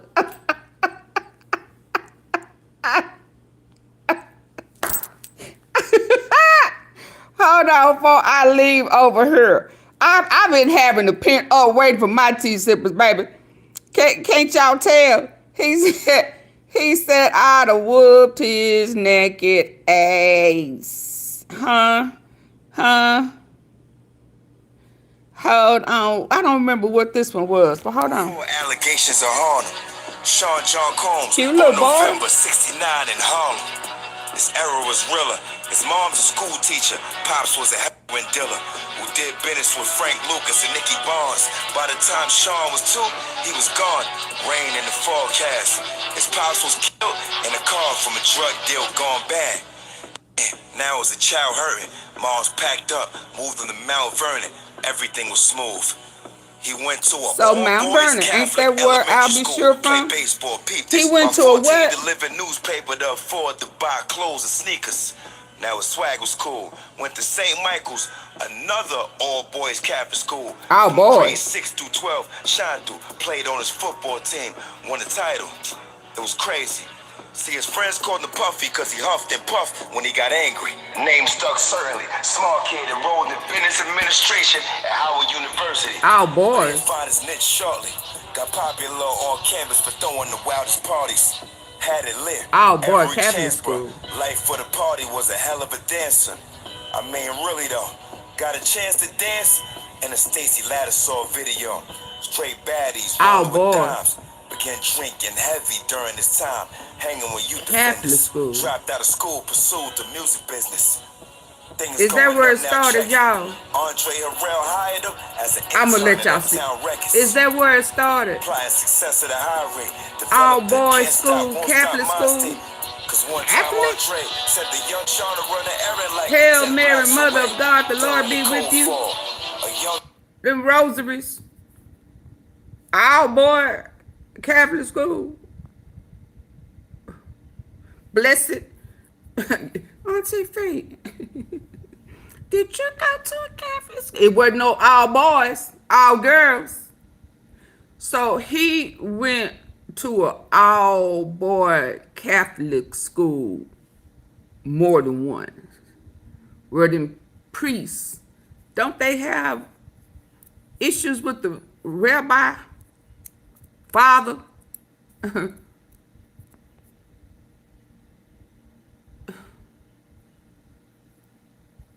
I remember getting in trouble as a kid at a Catholic school.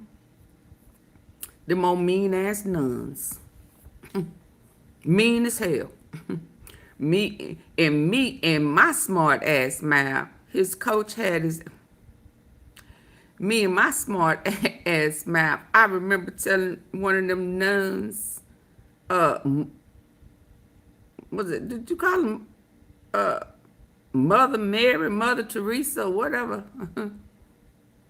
One of them was being mean to me.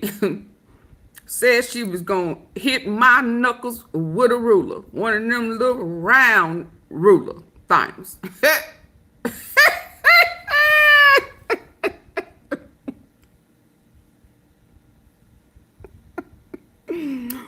Woo! I told that nun, looking all mean and mangy, don't be mad at me, cause you ain't getting none.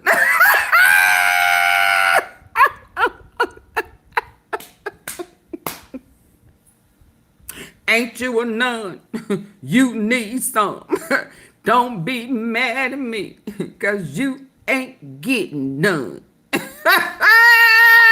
And she marched my little old bad ass down to the office. I didn't care. You wasn't finna hit my knuckles with no round ass ruler. So it was probably the rabbi. Sean was back before Andre finished his phone call. I'ma let it play itself and I'll show y'all. Upgrade his position to A&R. Y'all be I mean. seen a lot of beautiful women around Diddy. Hold on, Tim McCann. And whether it's the money. Hold on. Before allegations of Harlem, Sean John Combs, born November '69 in Harlem. Coaches. His era was realer. His mom's a school teacher. Pops was a heroin dealer who did business with Frank Lucas and Nicky Barnes. By the time Sean was 2, he was gone. Rain in the forecast. His pops was killed in a car from a drug By deal his own partners. Now as a child hurting, mom's packed up. She was moved him to Mount a Vernon. madam. Everything was smooth. He went to an all-boys Catholic elementary school, played baseball, peeped this. By 14, Baby. delivered newspaper to afford to buy clothes and sneakers. Now his swag was cool. Went to St. Michael's, another all-boys Catholic school, from grades 6 through 12. They had him by then. Played on his football team, won the title. It was crazy. See, his friends called him Puffy because he huffed and puffed when he got angry. He was huffing and- certainly. Smart kid enrolled in business administration at Howard University. But he'd find his niche shortly. Got popular on campus for throwing the wildest parties. Had it lit every chance, bro. Life for the party was a hell of a dancer. I mean, really though. Got a chance to dance in a Stacey Lattisaw video. Straight baddies rolling with dimes. Began drinking heavy during this time. Hanging with youth defenders. Dropped out of school, pursued the music business. Things going up now, check it. Andre Harrell hired him as an intern at Uptown Records. Applying success at a high rate. Developed the can't stop, won't stop mind state. Cause one time Andre sent the young Sean to run an errand like 10 blocks away during the cold fall. A young Sean was back before Andre finished his phone call. Andre knew his work ethic could take him far, so he upgraded his position to A&R. Things moving fast in a rapid way. Working with acts like Jodeci, Mary J. Names start ringing bells hard in the industry. At the same time, before allegations are there hard, you go. Sean John Combs, born November. How was that breakdown? Absolutely plus size batter, so he been an angry little uckle. I seen a lot of beautiful I didn't women know. around Diddy. And whether it's the money, the promises, or whatever, it gets them. I've seen women walk out the room and I was like, damn, when did she come here? And they was bad. And they had a smile on their face. Like, I was like, it got to be for the money.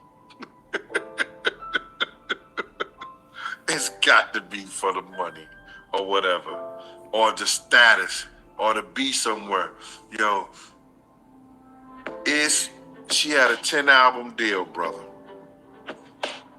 And I don't even think she put out an album. She put out one. 11 year one. She wanted to be the next star. She One. could have been Aaliyah, like Aaliyah. She could have been She was. music like J-Lo. She could have been a lot of things because what she didn't have, he gave to her. He helped enhance her beauty. Getting her teeth fixed, get her hair done, her boob job, giving her a personal He trainer owned her. that she ended up marrying. He gave her He owned her. the persona of being a great artist without doing what he should have done musically for her. She put out 1 or 2 songs, I think. Did she ever put out an album? I don't think she put out one album. So, yeah, she put out an album. She put out an album? Yeah, one. Okay. I didn't realize she was in a What? major movie. 9 more to go. Yeah. But the things that she did in order to Sell herself. have that deal, it came with her soul being tortured. He a witness, y'all. Probably for the rest of her life, man. He gonna be one of them I cooperating seen a lot of witnesses. beautiful Hold on. women around Diddy. He is one of them cooperating witnesses. Hold on, let me get on back because I wasn't even Earlier this year, we were going. She's in the car leaving the club. Diddy beat her, pushed her into a corner of the vehicle, stomped on her face.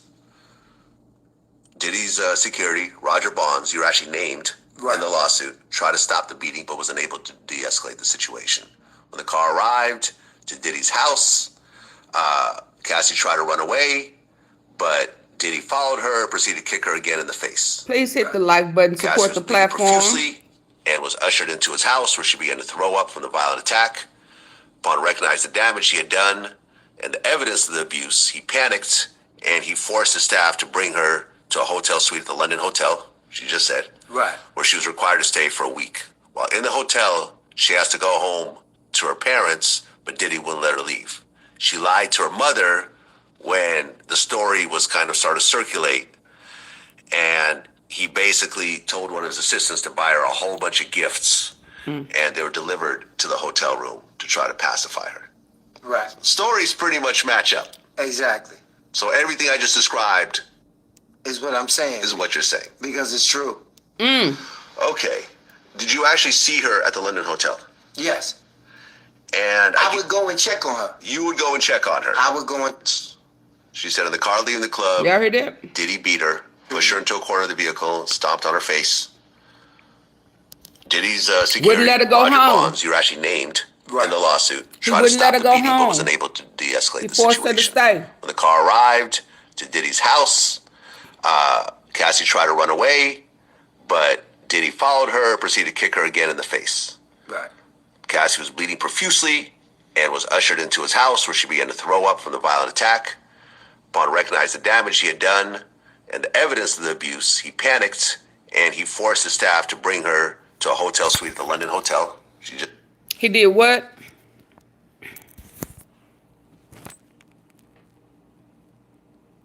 T-Sippers. He did what? He did what to his staff? See, T-Sippers,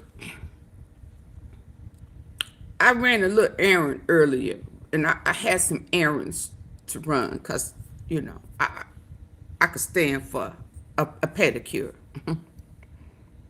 But once, you know, that dot, ooh, baby, don't we love them dots? Once them dots started connecting in my head, and I couldn't stop them. You know, once it started going off in my head, baby, it's just a wrap. I gotta go live, talk to my T-Sippers.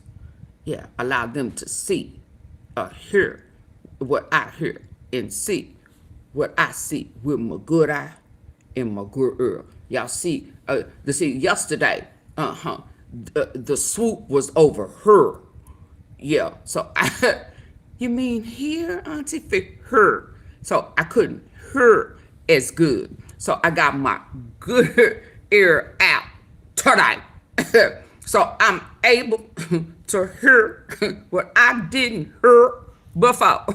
He said he forced. Now a part of racketeering is what? Force and coercion. Blackmail. Right here. This bodyguard right here has all but confirmed at least 2 of the items that's needed for racketeering Rico. One man show. Reckon he is a cooperating witness. Yeah, they say either you gonna be a cooperating witness or you a co-conspirator. Ain't that co-conspirator up in there in my title? So he said the word what? What? Force? Are we listening to what I good hear? Said, right, where she was required to stay for a week. While in the hotel, he was she asked required. Here we are on it. She said in the car leaving the club, required. Diddy beat her, pushed her into a corner of the vehicle, stomped on her. Required by who? Your boss? Your daddy? Your granddaddy? Pop? So forced and required. Do it sound like she was willing? Or did y'all hear him say she wanted to get home?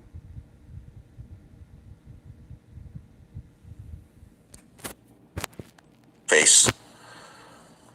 Diddy's security, Roger Bonds, you're actually named in the lawsuit, tried to stop the beating but was unable to de-escalate the situation. Tried to stop it. When the car arrived to Diddy's house, Cassie tried to run away, but Diddy followed her, proceeded to kick her again in the face. Right. Cassie was bleeding profusely and was ushered into his house, where she began to throw up from the violent attack. Upon recognizing the damage he had done and the evidence of the abuse, he panicked and he forced his staff to bring her to a hotel suite at the London Hotel, she just said. Right. Where she was required to stay for a week. This was in the London. hotel, she has to go home to her parents, but Diddy wouldn't let her. London. Across state lines. That's 3, ain't it? That's 3, ain't it? Ain't that 3? across state line. They in London. They out the country. Baby, he in trouble. Leave. She lied to her Slam mother dunk, buddy. when the story was kind of started to circulate, and he basically told one of his assistants to buy her a whole bunch of gifts, and they were delivered to the hotel room to try to pacify her. Right. Stories pretty much match up. Exactly. So everything I just described is what I'm saying. Is what you're saying. Because it's true. It's what? Okay. Did you actually see her at the London hotel? Yes. And I would go and check on her. You would go and check on her. I would go and... She said in the car One more leaving the time club, for the one time. Diddy beat her, pushed her into a corner of the vehicle, stomped on her face. Diddy's security, Roger Bonds, you're actually named in the lawsuit, tried to stop the beating but was unable to de-escalate the situation. When the car arrived to Diddy's house, Cassie tried to run away, but Diddy followed her, proceeded to kick her again in the face. Right. Cassie was bleeding profusely and was ushered into his house where she began to throw up from the violent attack.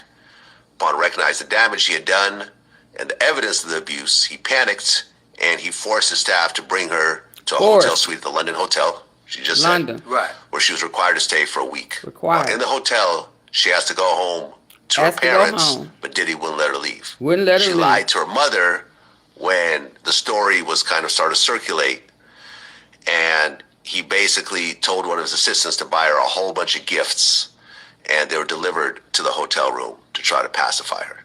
Pacify. Right. Stories pretty much match up. Exactly. Woo. So everything I just described is what I'm saying. Is what you're saying. Because it's true. It's true. Okay. Lord. Actually see her at the London hotel. Hold on, y'all. Let me get back over there. Tell me this though. Why would you take? Former Diddy Kane band member Dawn Richard just Hold on. testified in the P. Diddy trial. She's a singer from the MTV show Making the Band, which Diddy used to help form Danity Kane. Dawn says she worked for Diddy from 2004 to 2011. She even pointed to him in the courtroom and identified him as Puff. But then she dropped... I wasn't confirmed. Former Danity Kane band member Dawn Richard just testified in the P. Diddy trial. She's a singer from the MTV show Making the Band, which Diddy used to help form Danity Kane. Dawn says she worked for Diddy from 2004 to 2011. She even pointed to him in the courtroom and identified him as Puff. But then she dropped a bombshell. She says she witnessed Diddy attack Cassie in 2009. According to Dawn, Diddy came downstairs screaming and belligerent, demanding to know where his food was. He says he hit Cassie over the head, kicked her, and beat her to the ground in front of everyone. But it didn't stop there. Dawn testified that he dragged Cassie upstairs by her hair with his arm around her neck. She says she heard glass breaking and yelling from upstairs. And when she was asked why she didn't say anything or call police, she says she was scared. She was afraid of what might happen to her if she spoke up. And just before the judge dismissed the jury for the day, we learned even more. Dawn testified that the next day, Diddy called her and another woman, Kalena Harper, to his house. He brought them into a recording studio, locked the door, and told them what they saw was, quote, passion, and that it's what lovers do. She said Diddy told them, quote, it was in our best interest if we didn't say anything. And then he said, quote, where I come from, people go missing if they talk. After that, Diddy gave them flowers. Prosecutors and Diddy's defense team are now discussing that testimony behind closed doors. We'll I just know have to they see are. what happens next. Former Danity Kane band Okay, member so Richard okay, just so listen, T sippers. Should I keep going? I mean, have I not? Hold on. Ooh, was that a Woody Woodpecker laugh? Oh my God! Did I just do a Woody Woodpecker? Okay, so I came here today to say we will not get lost in the Diddy sauce, in the PP, no type of sauce, no Diddy sauce, no chocolate sauce, no, none of that. Cause what we saw this week was not about Cassie and Diddy love affair. It was the bread to the sandwich. It ain't the meat and the potatoes. Let me see what if I got some potatoes. The meat and the potatoes. Now Don gonna be on the stage Monday. What else she gonna tell? I don't know. Because he pimped her out before, too. I tried to tell y'all this week, at some point, her daddy either came to where his daughter was, or he called Diddy about his daughter. Not daughter. Daughter. And Diddy was so pissed that she called her real pop, her real daddy. She had a daddy. He threatened her that if she ever did that again, one called him the itty bitty. Do y'all want me to play that? Yeah, because she said a Tootsie Roll Pop. See, oh Lord, you can tell he Mary went for that. Mary. Oh, it was all about your career. Now, I don't have no Tootsie Pop, but it's about the size of this AunTeaFee. Huh? So, is it about the size? And you had a nerve. See, I told you, Cassie, Nim, that was really insecure. See, he really had performance issues. And that Jonathan guy talked about somebody having to take that Rogaine or whatever it was for people who was the hair transplant, and he had erectile dysfunctions.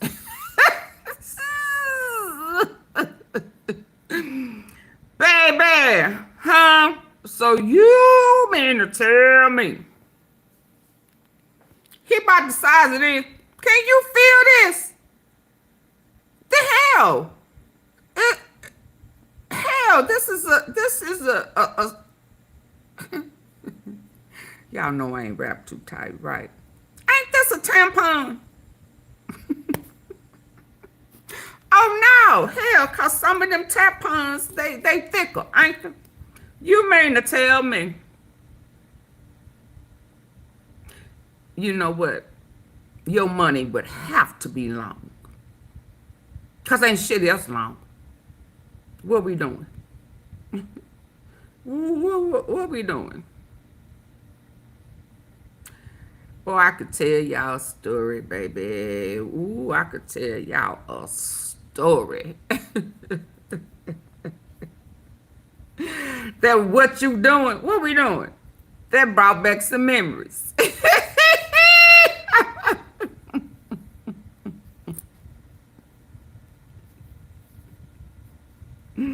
That brought back some memories, baby. I'm gonna tell y'all something real quick. Story time. A girl I went to high school with, we used to be roommates for a little while. We used to work at American Airlines, you know. And you know, I don't know, Lord in heaven knows, I don't know how we was able to afford to do it, but we lived over there by DFW in the Center Point area. I think it was Center Point Apartments. Like we was big time and shit, like, you know, like we had money, but hell, we didn't. But we were roommates. We went to high school together. We was roommates for a little while. And one of them guys that she was dating brought a friend over. I remember his name. And I don't know if we had a get together, you know, I don't know what happened, but he thought he liked me. Can I say that? And child, look at her. I had a waterbed at that time. And I was laying at the end of the bed watching TV, you know, kind of like this. And he went in my bathroom and stood at that door. He came out with nothing on. And I turned and looked at that thing. And I said, what we doing? First of all, what made you think it was that type of party? Now, I know whatever the girl was doing in her room with her dude was what they was doing in her room and her dude. Her and me are two different people. if you thought, first of all, if you, listen, let this be a lesson. Don't ever pop out somebody's restroom like you got it going on, like you King Mother Kong. Like what you pop out with is so fucking enticing to you, you know, whatever I done said out my mouth. When I look at that thing, I'ma change my mind. Don't ever pop out somebody's bathroom. First impressions of everything.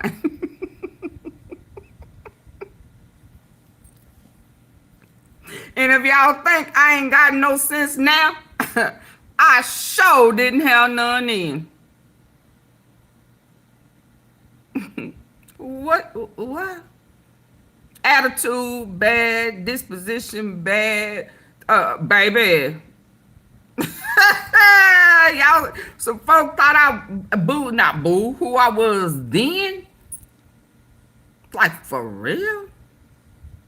A size of a Jolly Rancher. Baby, hurt my feelings. That's so insulting. So I said that to say, that's how I look at Diddy. You have to fight and be all insecure and jealous and trifling and shit because you have a Tootsie Roll. This Tootsie Roll. You're not even a Tootsie Roll Pop. You ain't even as fat as the Tootsie Roll Pop. Pop, pop. So you insecure. You have these sexual fantasies because you can't reach it on your own because all you have is a Tootsie Roll Pop. A Tootsie Roll. Tootsie Roll. And you let me tell it, one of them priests in them all boys private schools, plus Andre Farrell, got a hold of your ass. But the real reason you beating women and mad, insecure, and jealous, because this is all you got. But your money long, but your gang. Hold on. I had some stuff, y'all. I done clown today. I done brought y'all. Oh, there you go, right there. Here you go. Plus size baddie, it's your fault. You made me find it. It's already in the lineup. And y'all know I don't like her. Diddy's Tootsie Roll revealed as Cassie Ventura on cross-examination all day. Good evening. I'm Nancy Grace. This is Crime Stories. Thank you for being with us. Black eyes, fat lips, mouth sores, many UTIs. She was expected to go through with these freak-offs, and I think and all many he of got us is a watching Tootsie Roll here Pop. all feel the same way. I mean, justice for Cassie, Nancy. Tootsie Roll.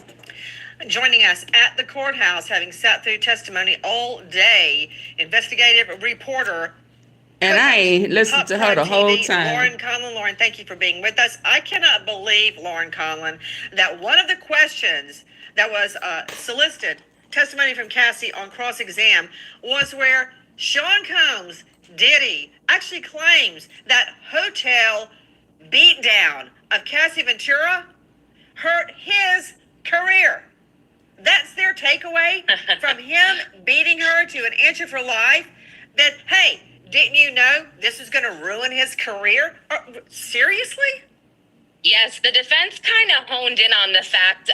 This is the pink salt recipe that took me from 179 to 126 in just weeks.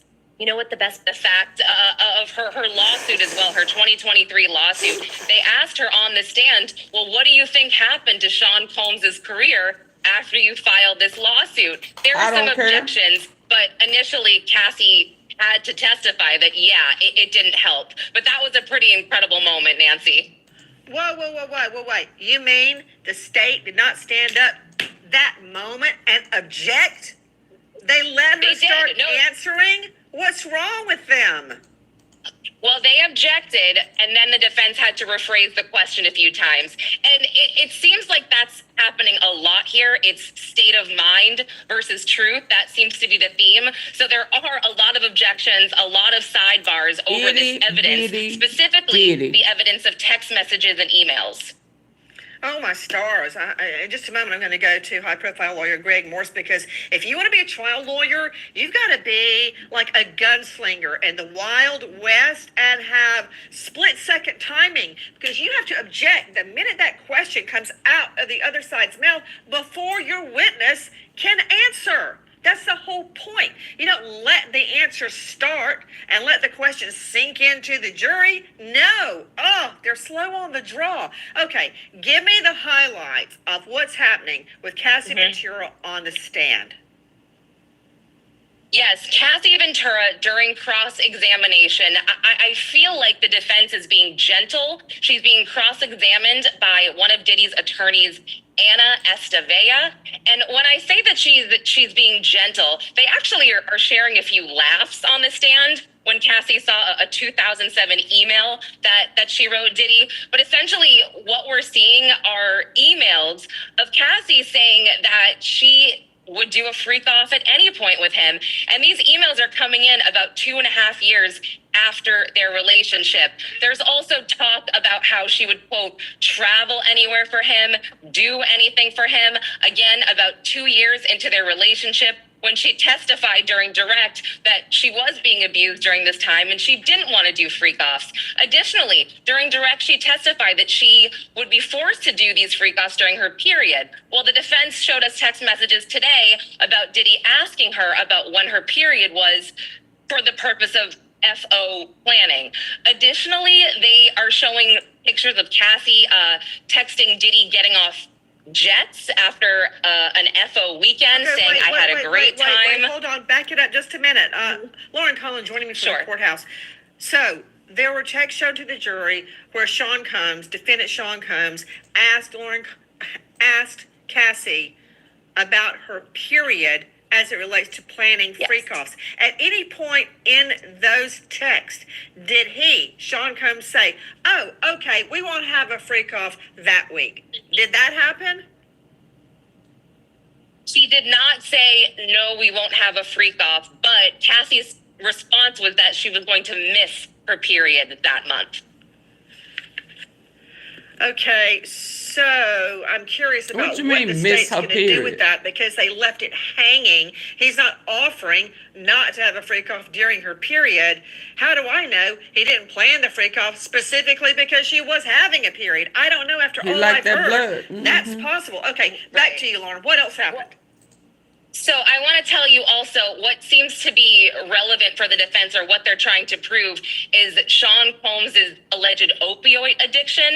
They are asking Cassie, did you think or did you know he was addicted to opioids? And she said, yes, he told me. And then they go on to say, well, don't you think that, you know, when he was coming down from opioids or when he was withdrawing, he was a bit more volatile? In my opinion, they are really pushing this, that, you know, when he was withdrawing from drugs, that's when he was violent, and that's why he was violent. Okay, what I guess they're forgetting with all of that legal power on the defense team is that drugs and alcohol, voluntary use of drugs or alcohol, are never a defense. Okay, back to what she is saying on the stand. Tell me how she's looked on the stand so far on cross-examination.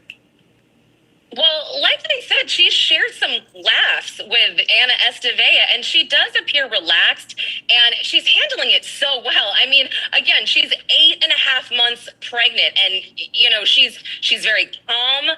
Her demeanor is poised, and Anna Estevea had even said to Cassie, look, because, again, Nancy, we have heard and seen some very explicit text messages and emails from Diddy and Cassie to each other, and Estevea is saying, look, if you don't want to read these, you don't have to. And Nancy, they are very graphic. We are hearing. Meet Sam. Oh yeah, Every day I got starts some. with his morning Hold routine. on.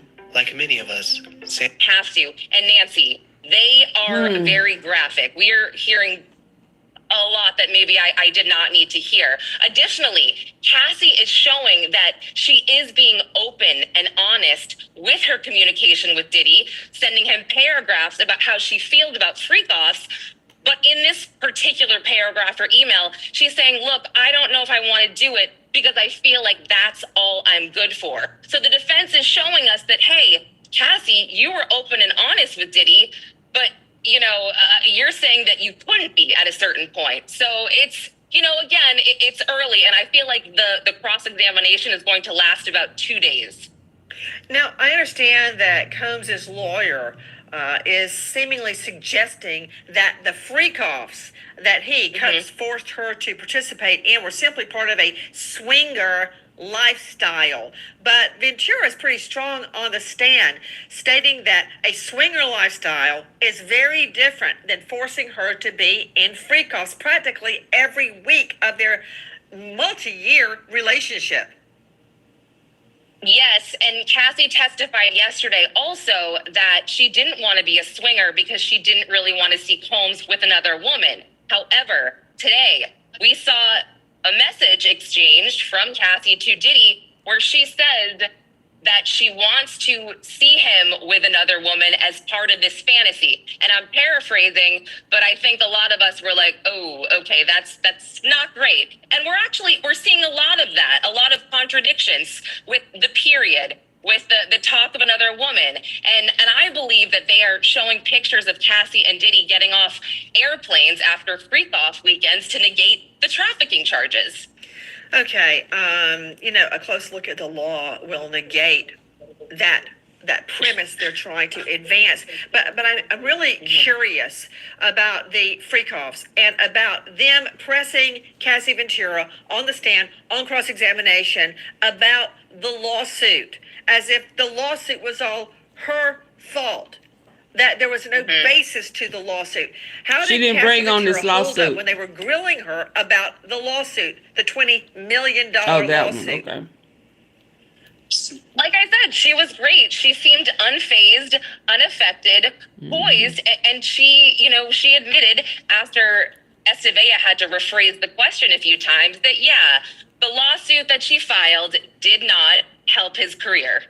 And isn't it true, Lauren Collin, that in one email they presented to her on cross-examination, she was very, very young, and she was describing... Y'all, let's be clear. This girl knows exactly why she is on that stand. Her husband knows exactly why she's on that stand. Again, they are treating it, not them, but the defense is treating this as if this is about their love affair. And I don't know if that's because Diddy is a part of his own legal team or not, and he's missing the big picture. But if y'all pay attention to even how she's answering, even about the lawsuit, she don't care nothing about none of that. Because what he's up against now don't have nothing to do with her lawsuit and her $20 million. The feds brought this suit on, not her. She is merely a cooperating witness.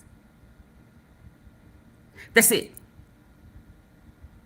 And in doing so, she has to include her part in this organized crime. T-sippers, do not lose sight of that.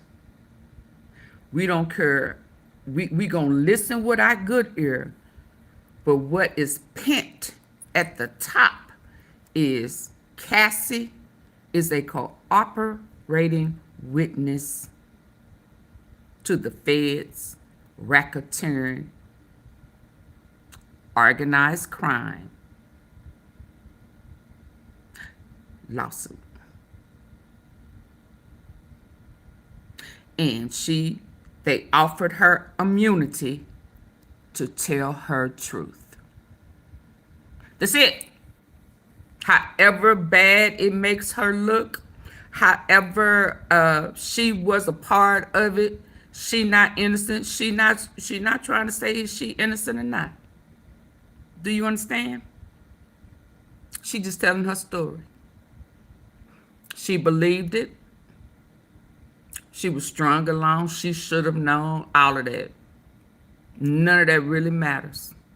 She just telling her part of this story and how she is a part of this organized crime. And again, at times she was willing, at times she wasn't. And that, whatever that security guard was just a minute ago, he done already confirmed at least 3 of the things that Diddy did with Cassie that has check racketeering.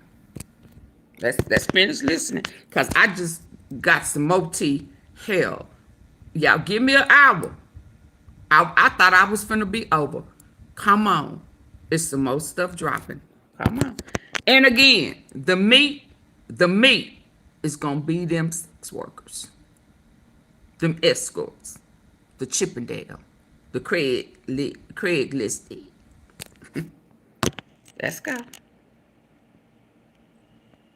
How grateful she was to Sean Combs helping her get a leg up in the music industry. And she started laughing. He got her legs up, all right. I was a really young fan.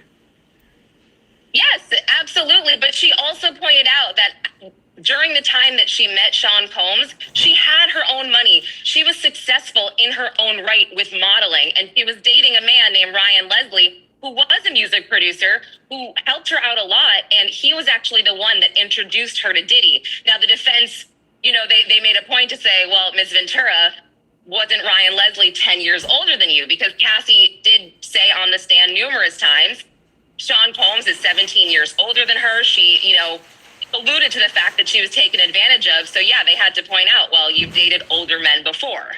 In addition to Lauren Conlon joining us at the courthouse and Sydney Sumner also covering the trial, straight out to Dr. Bethany Marshall joining us, renowned psychoanalyst out of LA, author of Deal Breakers. You can see her on Peacock now and find her at drbethanymarshall.com.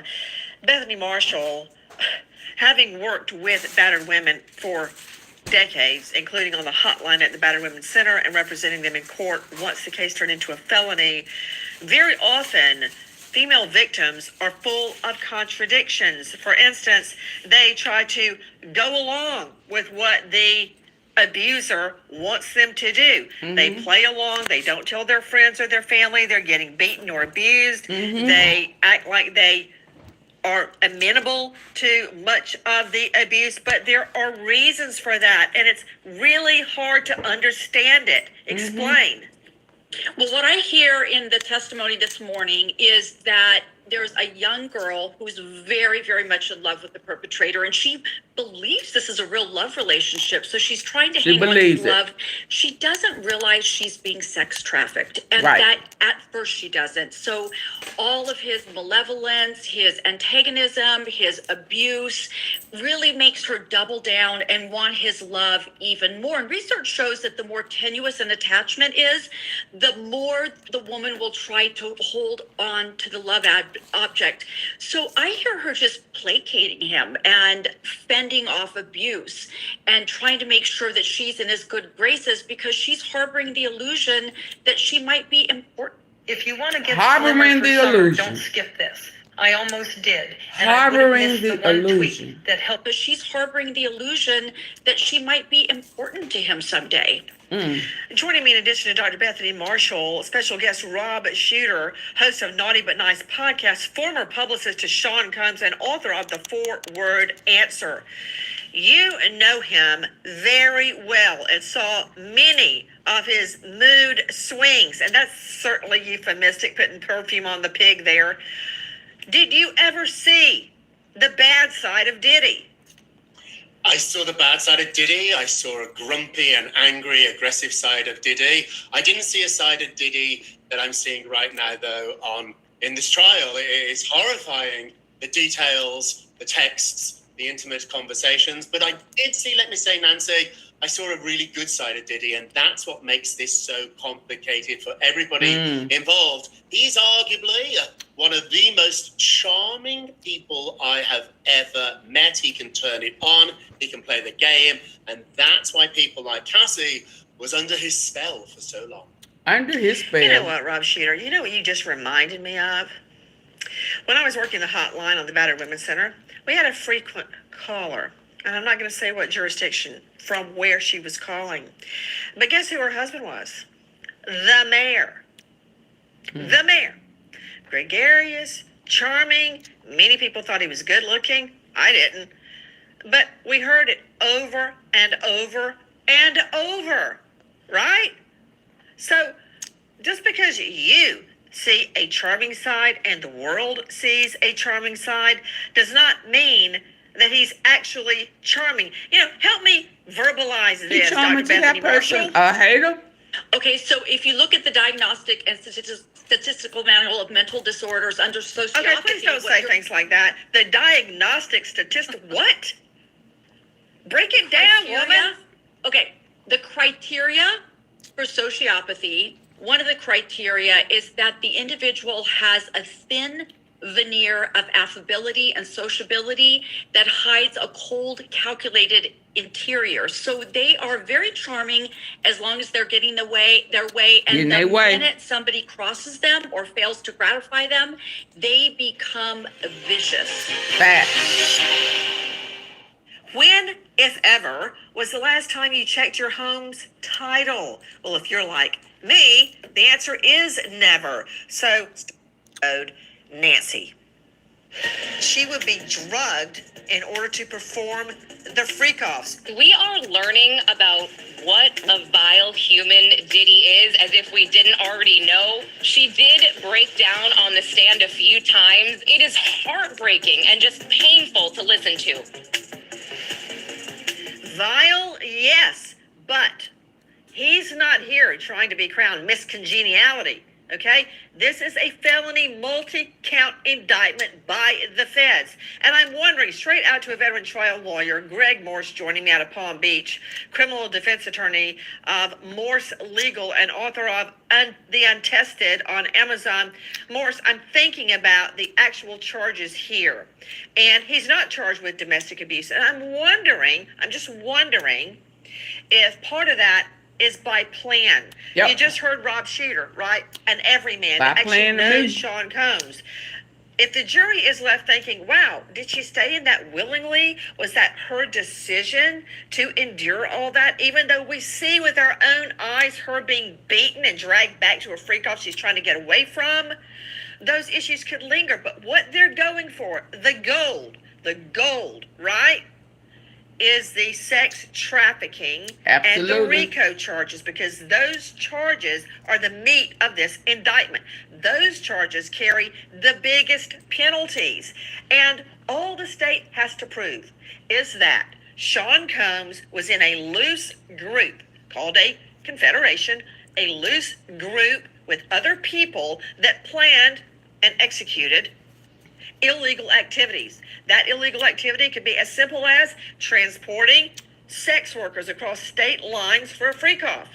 It could be paying them for illegal activity. Any of that would support the RICO claim. I want you to analyze the charges, because as emotional as the testimony is, as disgusting as the freak-off video is, some of the jurors were actually like doing this, looking away. They could hardly look at it. One guy held his hand up to his head as he was watching a freak-off video. It's so bad that the monitor, they have individual monitors like you have on an airplane, right? An individual monitor, so nobody out in the audience, or certainly not the press, can see what's on the screen. And there are privacy screens covering those individual monitors for the jury, because it's that disgusting. It's that debasing to Cassie Ventura. It's that bad. Question is, can they prove the sex trafficking? Can they prove the RICO? Well, I mean, RICO is used because it makes the government's job easy. That's why they use it. You're responsible for other people's actions. That's why the conspiracy is Sounds like there. I've got sour grapes. I asked, can they prove it? No sour grapes, not at all. It's never easy when you're sitting across a courtroom full of $10 million lawyers. That's never easy. You're being trite, and I don't like it. No, not being trite, but what you have here is a domestic violence situation that the federal government bootstrapped into this ridiculous sex trafficking case. It is very easy for them to prove, because if you have one person talks about Cassie wanting to go to Atlanta, there's your interstate right there. So it's a very easy element that's already been proven this morning. However, so if you have prostitutes that are hired to come to these parties, even though it's consensual, Dry, painful eyes? Your eyes are begging for help, and you think it's just fatigue. Pay attention. If you're struggling with dry, painful eyes and blurry vision, it's parties, even though it's consensual, the government can prove that. There you go. It's proven right there. But the reality of Cassie's testimony, unfortunately for this young lady, is that she wasn't happy in the relationship. She was upset, and this should be a state domestic violence situation. Should be, the but it's battered not. spouse relates to the domestic violence, not the parties that she was intentionally going to. Actually, we may not. Starting to lose the respect I had for you as an adversary. You're a great defense lawyer. You're great in the courtroom. You win a lot of cases. But to say to Lynn Shaw joining me, founder, director of Lynn's Warriors, dedicated, it's a nonprofit to ending sex trafficking and abuse of girls and women, to say, oh, you put up this young woman and she's just unhappy in the relationship. That's not what this case is about. Her being unhappy. They ain't in by. Well, Nancy, we're witnessing right now on your program, how the justice system looks at victims. Cassie has been groomed. Can't anybody understand what this is? She was 19. Okay, so that's legally an adult. But you see the years of the back and the forth, all these text messages and things like that. This is a young woman that was groomed from the get-go. Absolutely. They keep going back. They keep trying to, make it whole. They keep trying to prove themselves to somebody. And you know what? I am tired. We stand next to victims and survivors all the time, and the courts don't understand. Lawyers, I'm sorry, with all due respect, do not understand sex trafficking. Yes, right now we're talking about domestic violence, all this horror, but we're laying out the groundwork of There we go, laying out the groundwork. Sex trafficking. So I'm really getting tired of everybody. It's 2025, not understanding the process of these powerful men in particular. Money, you know what? And they have the law behind them, and they rip apart the victims. Dirty Diddy is going down, and we're laying out for sex trafficking right here. Joining me is Sydney Sumner. Absolutely. Very beginning, monitor every single thing that's happening in the courtroom. Cassie Ventura on cross-examination. This as reports of Sean Combs's Tootsie Roll emerging. There you go, plus size. Alleged sex attack victim. What does that mean, Sydney Sumner? Well, Nancy, according to this victim, on her fourth outing with Combs, so she had met him in a hotel elevator. They had spent a few nights out together. But on their third night, she left early with her friend without telling him, which apparently really angered Combs. He said, I don't think you know who I am. People don't do that to me. So the next time they all met up, the situation felt sketchy from the beginning. She got into a car. There were a bunch of big men in that car. She could see used condoms on the ground, women's underwear, and they ended up back at Combs' apartment. She wanted to go home, and he said, no, I need to stop by my apartment first. You're going to come up with me. He pinned her to a bed, and as he pulls his pants down to rape her, word for word, she says, she didn't think it would hurt as much due to his lack of length and girth. So she is comparing Combs' penis to a Tootsie Roll. And later in that same lawsuit, she refers to him as itty bitty ditty. Okay, Rob Shooter, testimony aside, there's really no coming back from that for Diddy. There's no way that they're coming back from that, and I guess This is a detail. It's scandalous, and we're talking about it, but this is a really important detail, and it's very, very easy to be proven. Let's see. Yeah, that's it. He want to see. Rob Shooter, are you crazy? He said, let's see. Let's see if it's a tissue roll. Think the federal prosecutors are going to He said, pull him out, pull it out. There's an itty bitty ditty. He said, pull it out. That there's more of a Tootsie Roll. He said, pull it out. Seriously? No, nobody's going to touch that with a 10-foot pole. That's He said, pull it out. Let's see. Let's judge They it. can prove that she can describe Diddy's, and that's a really important point for her to make. And so I know they did this in the Michael Jackson trial. Several witnesses Prove described it. what Michael Jackson looked like. And so I think describing what Diddy looks like is very important. It will prove the point, and hopefully she'll win her case. Oh, wow.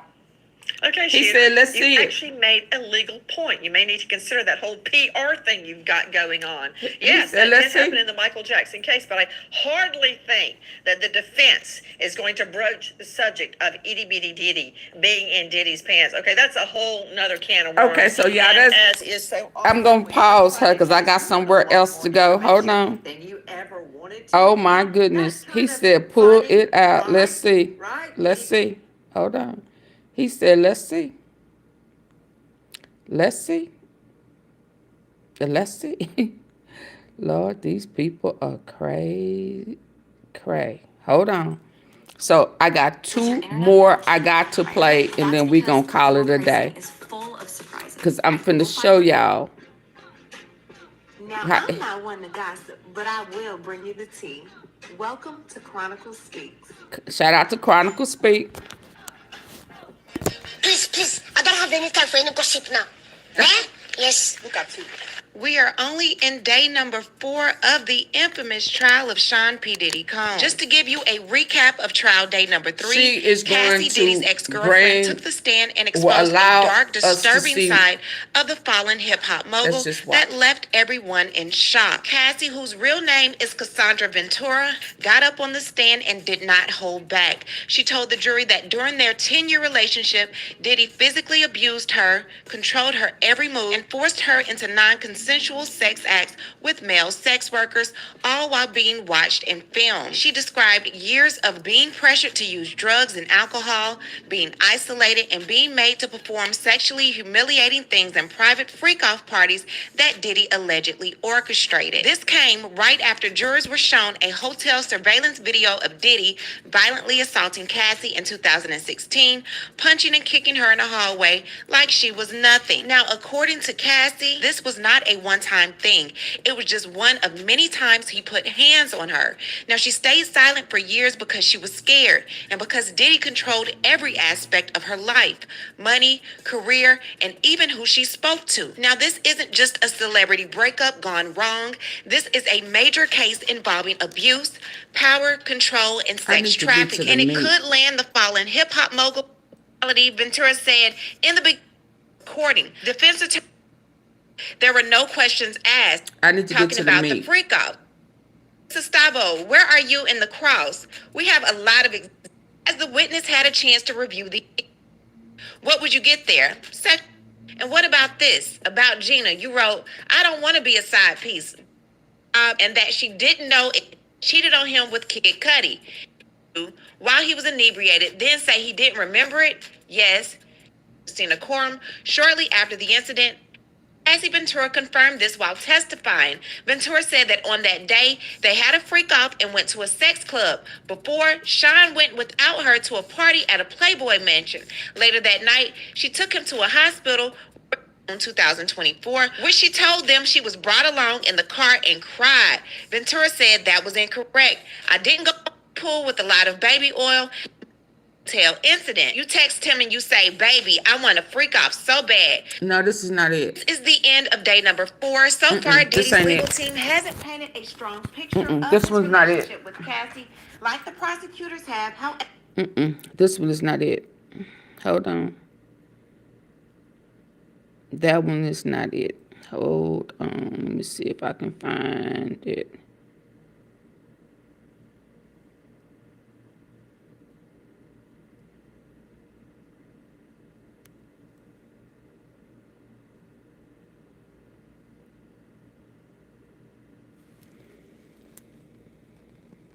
Hold on. Is it this one? To sell in hotel.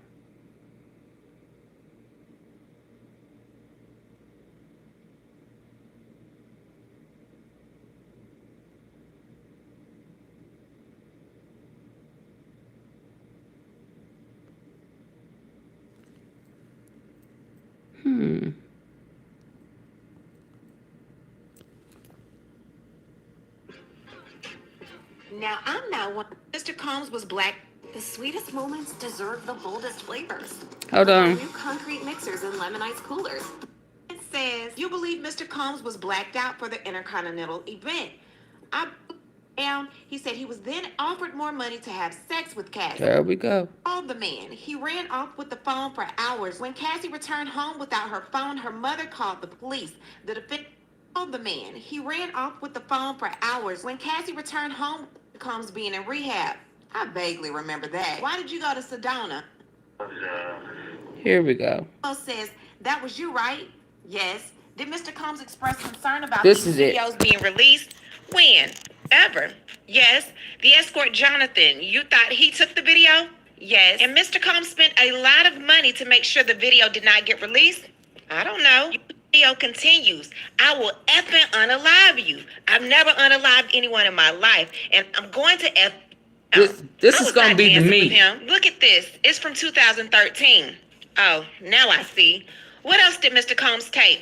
My car, my passport, when he was angry. Let's refresh you about Mr. Combs being in rehab. I vaguely remember that. Why did you go to Sedona? I went to Arizona to get away from the drugs. I'm going to go to a new topic. Mr. Combs told you to get a video you'd heard about. What did you write? I wrote, you keep putting me down. Okay, so I'm going to play you some audio. Ventura's in the audio saying, if you saw a video of someone effing me, who was effing me? You have it. Why didn't you show me? Because I'm not disrespectful, bro. If you don't show me, I will unalive you. Cut you up. What the? The audio continues. I will effing unalive you. I've never unalived anyone in my life, and I'm going to F you up. It's not going to be blood on my hands. Someone else is going to do it. I'm not playing with you. Tell me, Sujit. On the stand, Ventura reacted with shock and maybe some amusement at her own aggression on the recording. The defense seemed to be establishing that both she and Combs were united in their efforts to keep sexual videos of Ventura private, in contrast to Ventura's testimony that Combs used the potential release of the sex tape as... Oh, and another federal offense is some of them freakouts, he recorded it and people didn't know they was being recorded. blackmail. So you remember on a previous video, we spoke about DJ Woo Kid telling a certain someone that he saw a video of Cassie getting screwed on video. So this audio was Cassie speaking to that man. So Estavo says, that was you, right? Yes. Did Mr. Combs express concern about these videos being released? When? Ever? Yes. The escort Jonathan, you thought he took the video? Yes. And Mr. Combs spent a lot of money to make sure the video did not get released? I don't know. You had a conversation with Jonathan Oddie that was transcribed. I'm not sure. He was volatile. I didn't trust him. Now, a lot of you may know who Jonathan Oddie is, but in case you don't, he's given interviews where he's made some various claims. Information about those interviews first surfaced publicly in 2018. However, the event that he was alleging happened in 2014. He stated he was called to Cassie and Diddy's hotel room to dance for them. He said he came dressed up as a police officer. He stripped down. He said he was then offered more money to have sex with Cassie. According to him, things went crazy. Cassie blacked out. Now, he said that he was with them several times, but one particular time he decided to film with some kind of spy camera because in the event that Cassie did not wake back up, he wanted to ensure that he was not responsible for her death. Now, this video is roughly 5 minutes long. Some of you may have already heard it, but for the ones that haven't, this was released many years before any information had ever come out about Diddy and Cassie hiring sex workers. This is the testimony of Jonathan Oddie. Take a listen. I had sex with Cassie and Sean.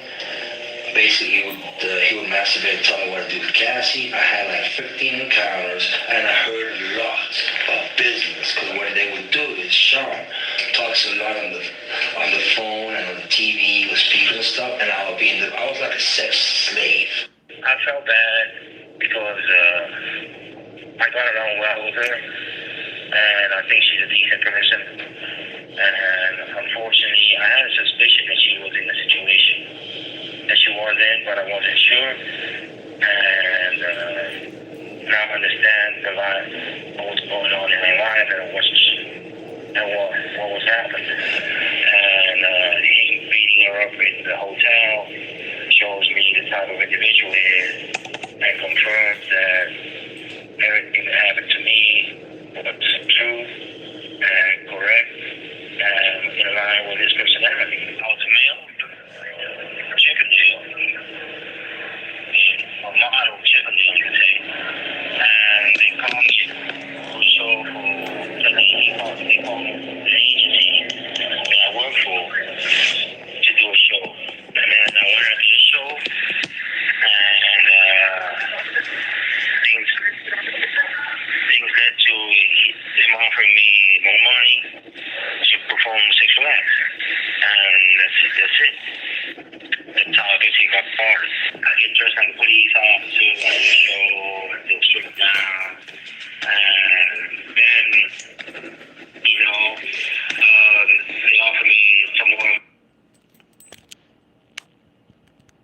Every time the facts start coming out, one of them Diddy, we like to the Diddy trolls come in. Drew and your point is, did you come in here and speak? Do you know where you at? Did you speak? Did you come up in here and didn't speak? Did you speak? No, you didn't. When? What did you say? You came in saying, please, that girl wanted it. When did you speak? Now you lying. Get your ass up out of here. You're a liar, just like Diddy. You're a liar. You're a narcissist too. Get your ass out of here. Next time, come in speaking before you utter anything. Get your ass up out of here. Bye. Bye. Yeah, you narcissists always show the same hand. You want to come in defending a dude, a dirty dick dude, and you don't speak.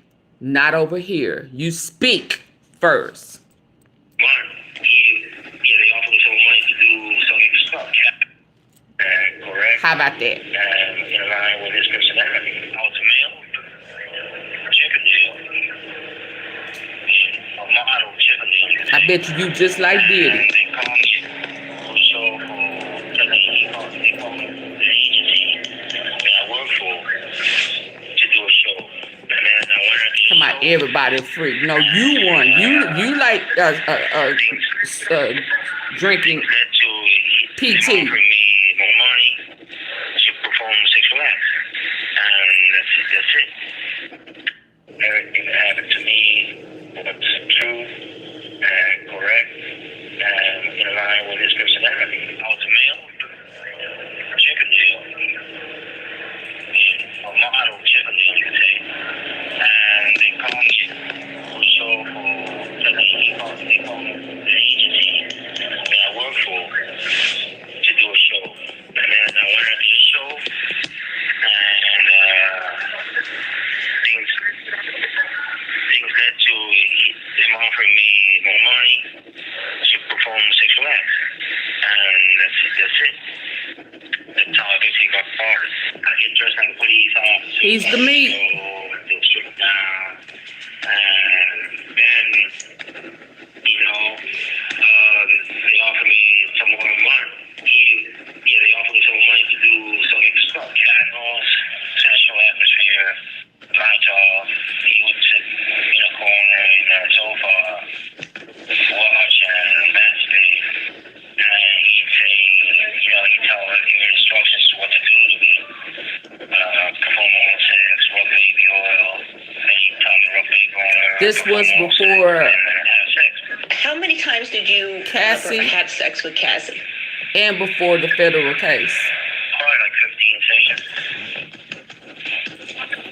15 And what times. did you get paid? much? It'll be like 800 each time. Each act. But sometimes they'll call me twice. I'll leave and then 3 hours later they'll call me, come back. Why did you decide to record or video? Because after she passed out, I decided to record that.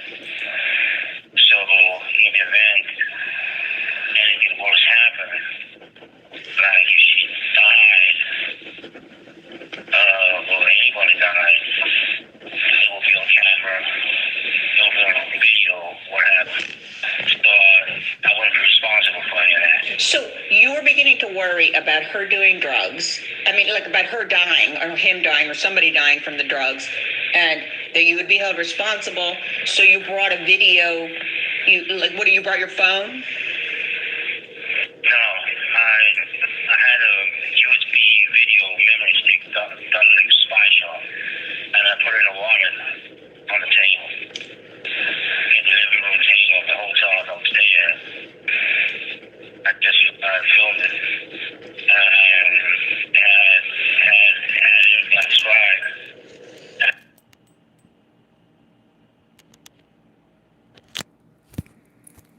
Is he a worker?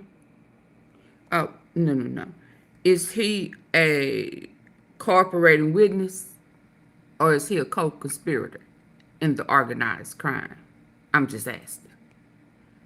Is he because he's supposed to be on the witness stand next week. Woo, baby, they done set that ass up.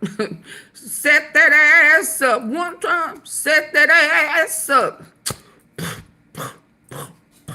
Oh, they set his ass up.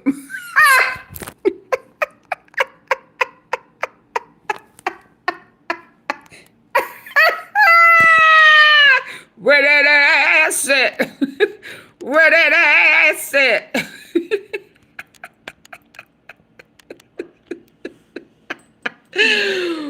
Woo!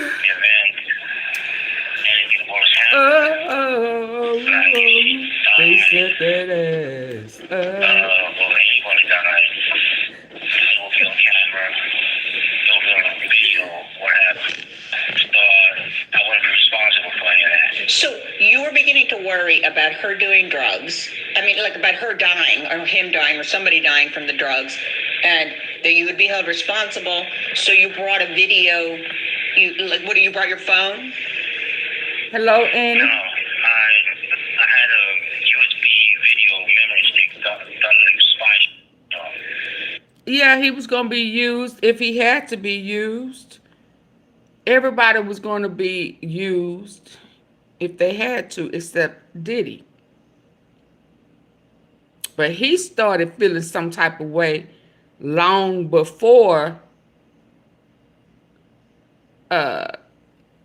Cassie filed her suit. And they liked him so much, is how he was able to name Rick Ross and DJ Khaled, and also knew about the liquid drugs and trafficking it by jet. So he said Diddy was always on the phone while he was getting his freak on with Cassie. While he was playing with himself, he was still making business calls. So he recorded all of that. And I put it in a wallet on the table in the living room table of the hotel upstairs. Where that ass at? So you were beginning to worry about her doing drugs. I mean, like about her dying or him dying or somebody dying from the drugs, and that you would be held responsible. So you brought a video. You brought your phone? Annie, did you speak coming in? I had a USB video memory stick done like a spy shot, and I put it in a wallet on the table in the living room table of the hotel upstairs. I filmed it and had it described.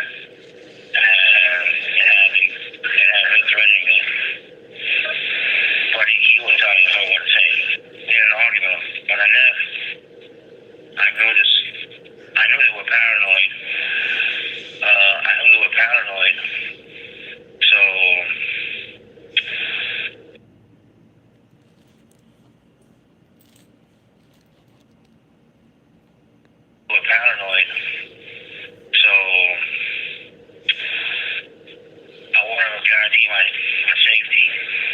So I texted him and said, hey, if anything happens to me, I got. Did you say hey? Hello? There was a lot of really angry. You just came in. Didn't speak. So they brought me in. To me. And Diddy had a T-shirt with. You see how I be saying hey after somebody speak? I speak back. Making gun signs, okay? And it was black and white, and it had a red frame, okay? But that's the way he operates. He communicates, threatening you, like saying, I'm gonna have you killed. According to Mr. Oddie, he was allegedly paid $5 million by Mr. Combs. Estavo says, what did Mr. Combs say when you told him that you thought Mr. Oddie was recording? He said he'd take care of it. Are you aware of an escort leaving comments on Mr. Combs' Instagram page? I am not. Do you currently take Suboxone? Something like it. What does it treat? Okay, yeah. Opioid addiction. That's the meat. Prosecution says objection. That was the meat. That's gonna be the meat when his ass hit that stand. Okay? So tea sippers, here goes some tea today. People that maybe. Lord, it's getting good. Now, after this, I'm gonna go. And I may be back later. If not, I'll be back tomorrow and collect some more tea. Are y'all ready? This gonna get good. I ain't seen it. I ain't heard it. But let's go, T. Co-conspirators are looking for a presidential pardon. Think it won't happen? Well, guess what? A Kim presidential Kardashian, pardon. Kris Jenner, the Kardashians might be Diddy's key to actually getting that presidential pardon. He's Y'all must get soliciting into this. Kim Because again, for a I do pardon. not find it shocking at all that Diddy is shucking and jiving, doing the thing. Do you know what I do want to say, guys? Of course, you guys know I am covering the trial live. Monday through Friday, I will be out there windmilling and giving it to you live. Make sure you check out those lives. In the meantime, today, we are going to do a fantasy league. We're going to do a recap. Baby, y'all want that legal? We are going to break it down. He is soliciting Kim to help get a pardon. And also, because I was in the courtroom, we are going to talk about what the feds have already proven and what they need to do better. Y'all, listen. We are going to do it. In the meantime, let's get into this. This is going to be a heavy upload day, so make sure you guys stick around, turn those notifications on, subscribe. He and make is sure y'all are ready seeking for the live Kim chat. Okay, hold on real quick. Kardashian to get a pardon for him now. Say that we were the ones that got this first, and back then everybody said we were lying, we got dragged, but baby, the timestamps are there. So this is what the Rolling Stone, their investigative reporters are very good. They said earlier this week, the Onion ran a piece headline, Sean Combs asked for a quick trial so he could get to the part where Trump pardons him, okay? But they are saying they are now, they may be onto something, okay?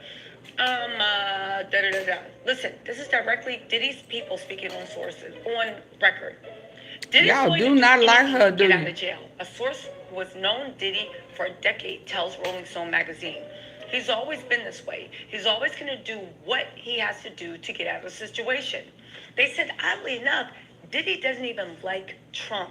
Sources describe the conversations as ongoing and very preliminary, with one of the people familiar with the matter characterizing it as Diddy World making connections with the Trump team.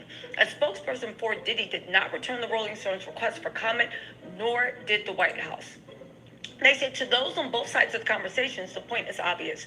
People who have known the rapper producer for years are integrating themselves to individuals who have the president's ear in hopes that this lays the groundwork and sets up senior level lines of communication if Diddy needs to plead for a pardon or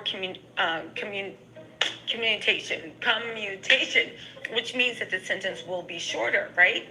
Now, what is this connection that Diddy's trying to leak up? Hello, have you forgotten the most obvious one? Kim, Kris Jenner, Khloe, and Kylie, maybe even Kendall, are super, super close with Diddy. They used to post on social media, Diddy, we love you. Diddy, you're our son. Diddy, you're this. Diddy, you're that. Now, why is this very interesting? Because if you guys don't remember, there was a throwback show from Keeping Up with the Kardashians when Khloe was talking about basically going to a freak off. She said she went to a Diddy party. She said that there was, she went to a Diddy party. She said that there were people running around everywhere. She didn't know what to do. How this, that, and the third. Chloe didn't know it, or we didn't know it. Chloe did because she was there. That she was actually describing a freak out. What does that all have to do? Kendall, Kylie, Courtney, Chloe, Kim, before they really got their money, well, let's just say there's a lot of stories circulating about the fact that they would have maybe, put it like this. I'm not saying that any of the Kardashians girls would have willingly took the place of Cassie. But a lot of those Kardashian girls would have willingly took the place of Cassie. If we find that out, I wouldn't be surprised. Chloe also dated French Montana. Where am I going with this? French Diddy Montana. knows where all the bodies are buried. For Yeah. Kim, for Chris, for Chloe, for Kylie, for Kendall. Here's the thing. Diddy hasn't given up anybody's name. And here's the thing. Even if what people did wasn't punishable by criminal offense, because Diddy is the monster, you got to think this. Diddy would be very, very, very happy to do what? To embarrass people. The same way he got up on there and was asking Cassie questions to embarrass her and ruin her reputation. Spoiler alert, it didn't work. Is the same way I'm sure that even if a lot of people were on Diddy and they didn't do anything criminal, they still don't want to be invested. Kim don't want people knowing what her and Courtney were doing with the game. Kim don't want people knowing how they really got through the industry. Kim don't want them knowing how many special friends they may or may not have happened. Even though there might not be criminal behavior, there's a lot of room for embarrassment. And right now, Kim is trying to be taken seriously as an actress. She's trying to be taken seriously as a philanthropist. She's trying to make the jump into wealth because you know she is best buddies with Lauren Sanchez. Okay, fine. So we have where the motive would be. The Kardashians don't want their trash exposed. And trust, if Diddy goes to jail, he is going to be embarrassing a lot of people. It might not be illegal, but it definitely will be embarrassing. Okay, so where do we go after that? Well, where's the Trump connection? Kim and Chris, but especially Kim, is, and let's not forget, Kanye said that Diddy taught him everything he knows about needing to get a wife. Diddy taught him everything he knows. Kim, Diddy, and we already know Kanye said that he likes to roll. Only Bianca is a willing Cassie. Okay, so where does that get this? Kim is blind. Kim is super, super tight with Ivanka Trump. Super, super tight. And she has Jared Kushner's heir, too. Let's not forget that Jared Kushner's brother, I believe it's, whatever his brother's name is, he's the guy that founded the Oscar healthcare thing in New York. I don't even know if that's still going on. But Jared Kushner's brother, Carly Klaus's husband, is 15% owner of Skims. Remember when Kanye flipped out because Kim would only give Kanye 5% of Skims, even though he imagined it, he visioned it, and he built it out, and she sold 15% to the Kushners. Yeah, exactly. Kim and Ivanka are like this. You know, Ivanka is the apple of her daddy's eye.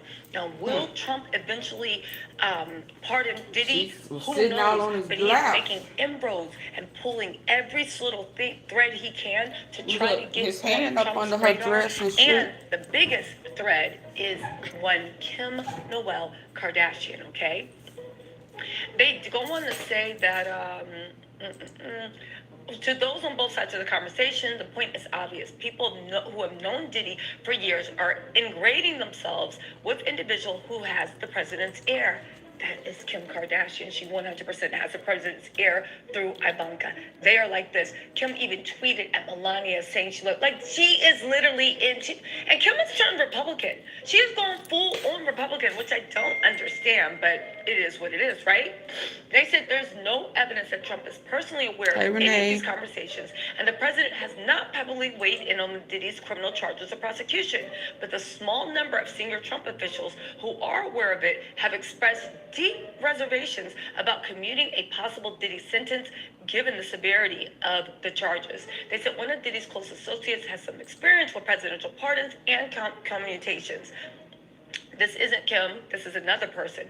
Corey Jacobs, a senior advisor to Diddy and a trusted friend from his teenage years, walked free from prison when then President Barack Obama granted him clemency in 2016 because he was serving a life sentence, which I think that was Big Meech. Anyway, or maybe it's not, right? Okay, let's get into the outreach because this is important.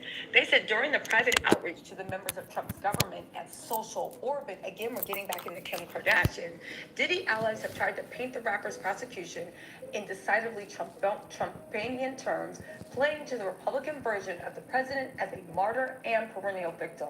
And they're saying he and Trump are both successful businessmen and controversial celebrities who have been unfairly targeted by the feds and prosecutors in the Southern District of New York. And they each have to deal with a barrage of SA allegations that each insists are false.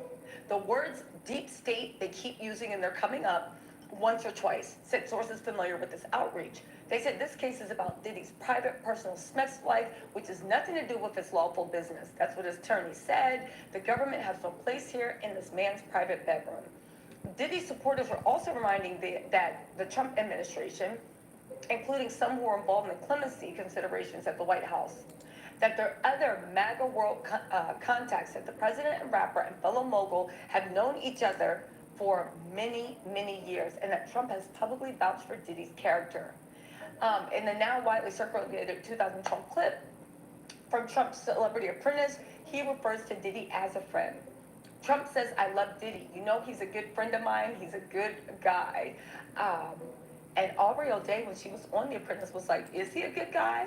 And listen, she said, I don't want to answer that question. Anyway, you know, Aubrey actually dated Trump's son, but I'm sure Aubrey ain't going to do Diddy any type of favors at all. And anyway, you They guys. say now she don't want to testify. What do you guys think? Go read the whole article on the Rolling Stones. But the Rolling Stones is now confirming through people that inside the Trump administration, social circle, and Diddy situation that they are moving forward with what? With their ability to pardon. And they want to see if Trump will actually do it. And they're saying that when Miss Kimberly Noel Kardashian might actually be the missing link. And they're also saying that it might be because they want to stop anything with embarrassment. Anyway, you guys, let me know what you think of the Cause listen. Later. Bye. Cause if they think, Internet shouldn't be confusing. because I looked at some pictures Whether you're a casual streamer, earlier today. I don't remember where I saw it. Oh, what was that? Hold on. Where I saw it with Diddy and What's going on, y'all? Day 5. his wife. Cassie is on the stand being cross-examined. Is this the same one? Hit the like button, subscribe to the channel. Let's go. Is this different?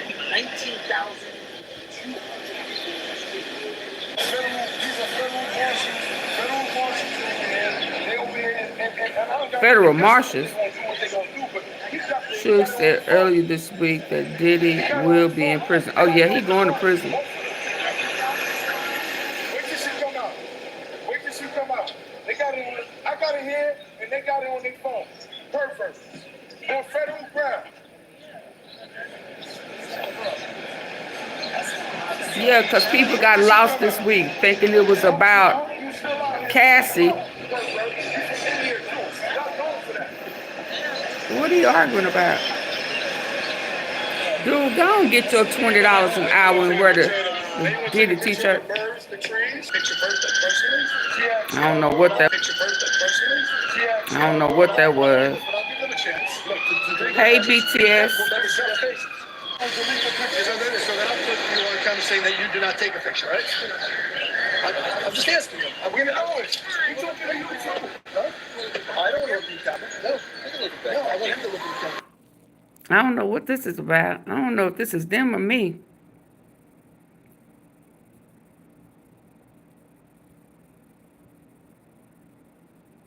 Oh, this must be them.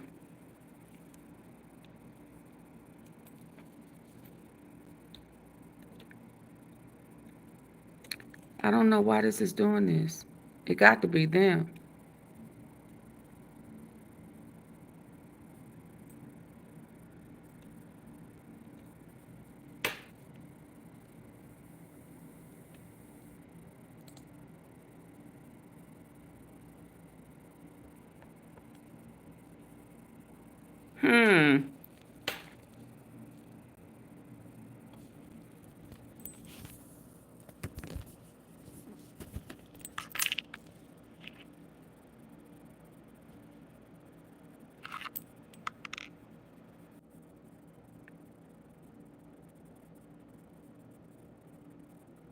I don't know why this is doing this.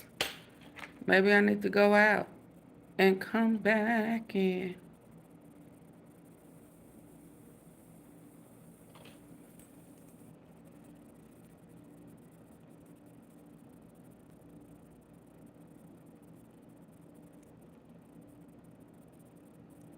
She's a worker, Renee. Hold on. Let me see what's going on.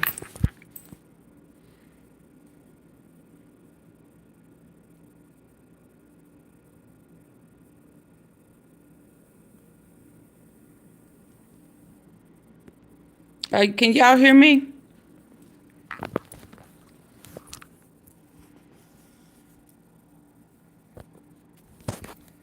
Can y'all hear me?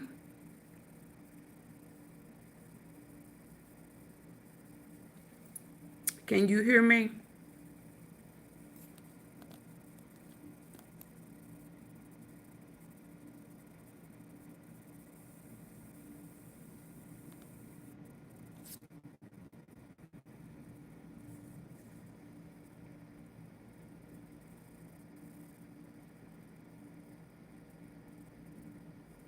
Okay, so I don't know why this is spinning. So, oh, okay, hold on.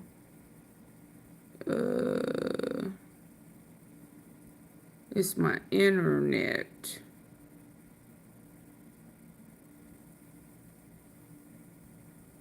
I don't think she's a mastermind. I think that she is, I think she was a victim. I think any female, I don't care who she is, that is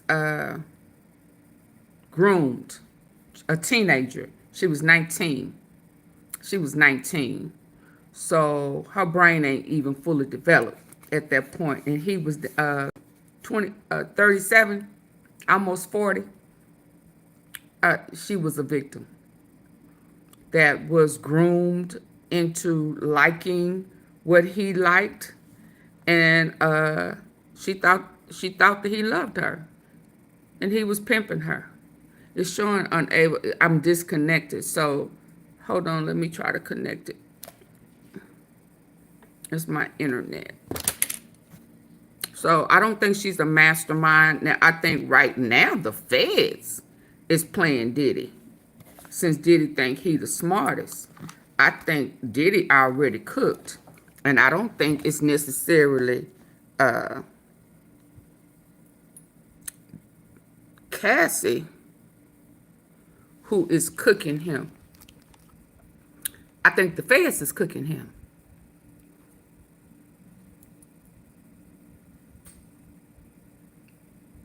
I think the feds cooking him. They finna present Monday a whole list of people. It's in the internet. My internet down.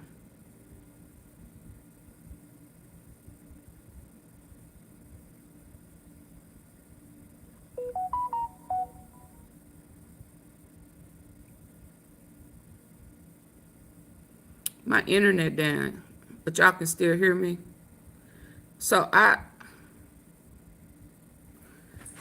think I don't think she's necessarily the mastermind. She got paid. She got paid whether she's got up on that witness stand or not. I think that once she went to therapy, trauma therapy, and she had to learn the heartbreaking truth that she did these awful things.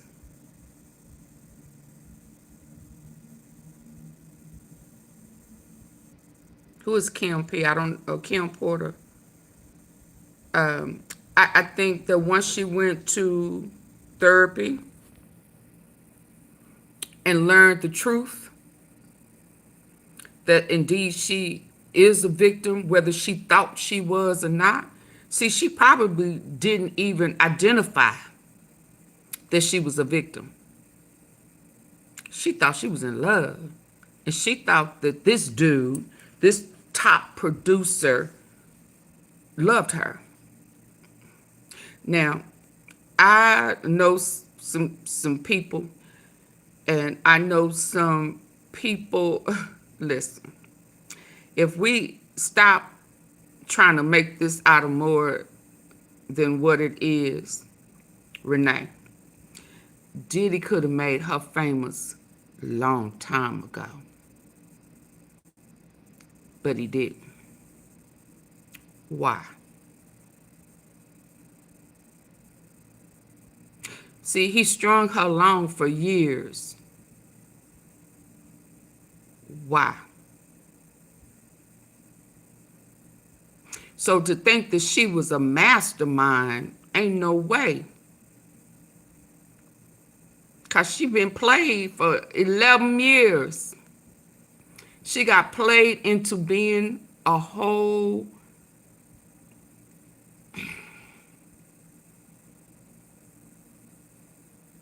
trick, a toy, a 6X slave. So absolutely not, she's not a mastermind. She didn't get smart until she went to therapy and learned the god-awful truth. I know it was hell getting her to the realization of what it was. That's why she sued him. And she's slightly still in denial because she still said he loved her. And that's not love. That's not love. Never have been, never will be. Does that make sense? But she didn't sue him until she got therapy. And I knew before she even announced she had therapy that she had to get it. Because I'm sure she had some trauma and some anger and some outrage that other people were felt that he for no reason. She just didn't know where to put it. She went to therapy, she got clean, and she learned the truth. Then she wrote the book, which was really her diary. They said, write it down. Write it down. And to write it down brought on a lot of tears, a lot of pain. Then it began to heal. She wasn't going to be able to heal until she wrote it down. And before she released it and published it, she let them know she had it, and they paid her for it. She left in 2018. It was some years in between there before she filed suit or threatened to or, told them about the book. So I don't think she did anything wrong. I think that the realization came, and then she was mad. She was hurt. She was hurt to know the truth. And she wasn't the only one that threatened or wrote a book that was to try to get to healing. She just one of the only ones that made it through. And it'll sound like the next one is going to be I'll Be Sure. And he gonna seek because he has already been subpoenaed. So he gonna be one of them witnesses. He was there in the beginning. He sure got a story to tell, baby. He sure know a lot. And people gonna say, oh, he doing that because of Kim Porter. He done already said his own son. He feel like his own son has Stockholm syndrome. Because he said his own son know that Diddy has something to do with the unaliving of Kim Porter. He already know that. But now he making excuses for it. Fawning. Ain't that the same thing old girl doing? he said that Quincy knows. Quincy knows that Diddy has something to do with his mother's death. Now he's still supporting Diddy. Stockholm Syndrome. Fawning. Yeah. So that's his MO. That's Diddy's MO. Yeah, my internet down. So I don't necessarily think that she is a mastermind. I think she has immunity. And she has to get up there and tell on herself as well as Diddy. That is what Cassie is doing right now. That's what she did. And Dawn is finna tell what she knows, what she went along with.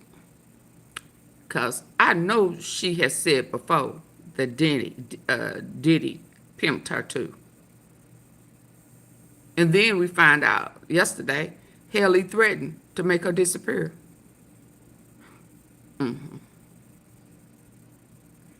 Diddy ass is in trouble. I just know the tea sippers. Julie said mere weeks before he killed her, he ordered a custom caster. Oh, I didn't hear that. I didn't hear that, Julie. No connection. My internet down, and I can't even reboot it because I'm on here still talking to y'all.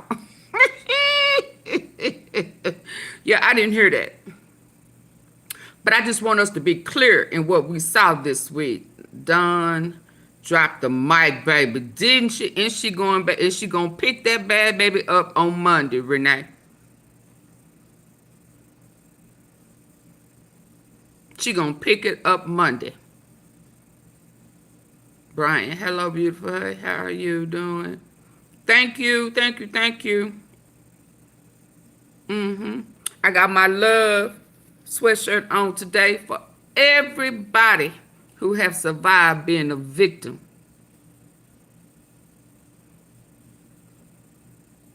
Everybody who has healed and on their way to heal.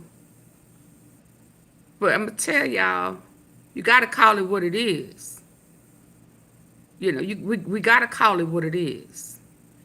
And I think, and I may be wrong, this is just my opinion, that every man and woman who wants to blame a victim for being a victim, for not realizing that they were a victim, are predators in their heart and mind. I'm going to call it what it is. You have a predator, abuser, heart and mind. And you really need to come to Jesus moment. It's easy to say, oh, she should have known. For every little girl or boy who was molested,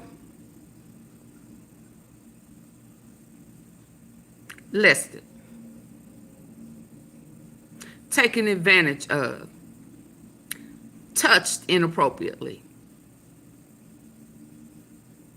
and who they trusted to confide in, who was supposed to protect them, but didn't. Who then turned around and said, well, what did you do? Why was you this? Why was you that? It's your fault.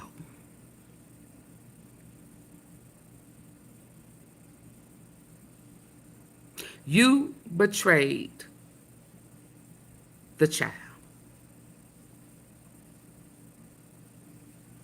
and you gave the predator permission to continue being a predator. So don't blame a victim and say they should have. Why did they go along? Why did we not call the predator a predator? Why? The same reason the victim should have known is the same reason the namesayers should have called the predator a predator.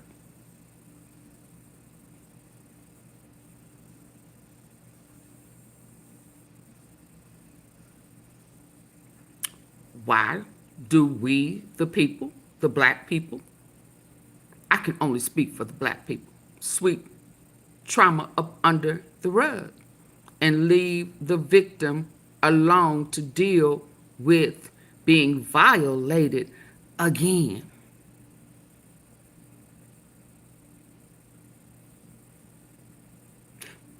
But we don't want to go there. We don't want to talk about that. That's why it's easy for you to say, she ain't no victim. She ain't innocent.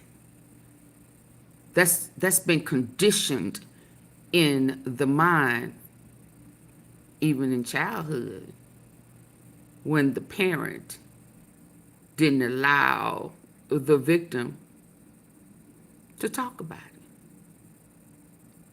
Because what goes on in the house, stay in the house. What did you do? What did you say? What did you have on? Just come up with 50 million reasons to make it the victim's fault.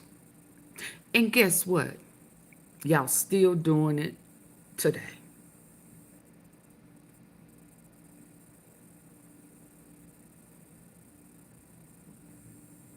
Diddy has always been extremely arrogant. I knew something was wrong with him back in the making of the band.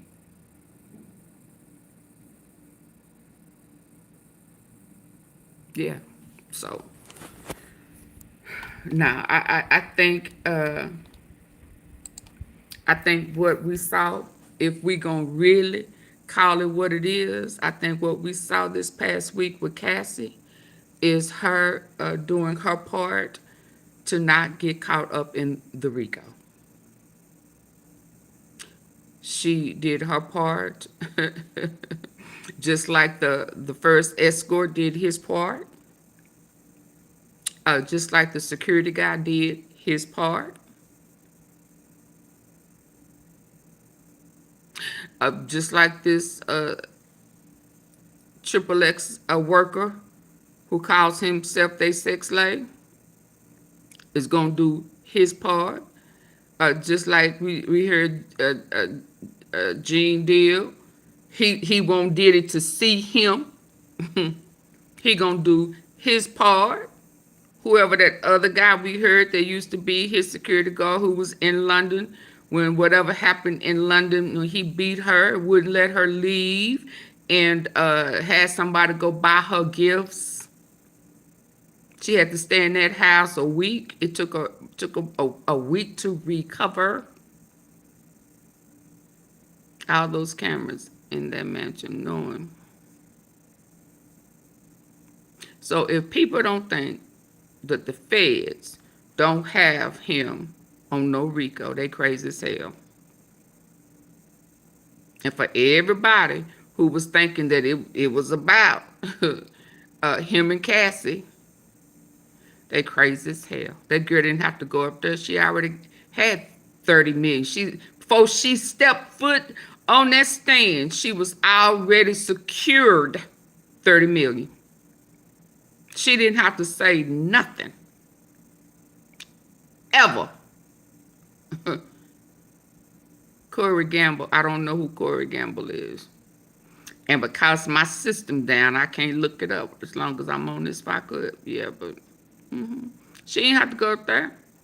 She had to if she didn't want to be part of that RICO.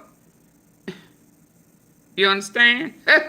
She had to, but it didn't have nothing to do with her and him personally. I mean, you know, it wasn't something that she had to get off her chest. No, that 20 mil from him and that 10 mil from that Intercontinental.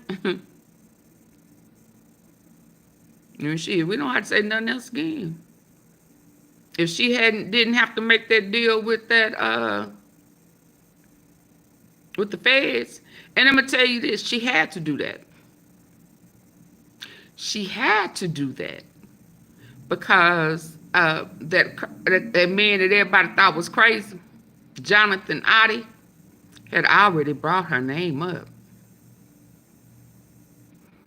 He brought her name up when he was shooting up that Trump Tower in that investigation. He wanted to talk to the FBI, CIA, Secret Service. He wanted to talk to all of them to tell on Diddy.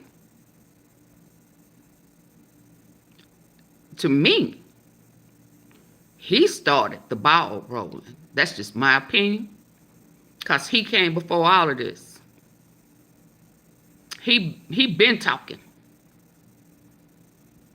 He dropped a name. He dropped a name before Cassie left Diddy. And he named her. He named Cassie and he named Diddy. So I said that to say she had to get on that stand. It was either that or she was going to be considered a co-conspirator.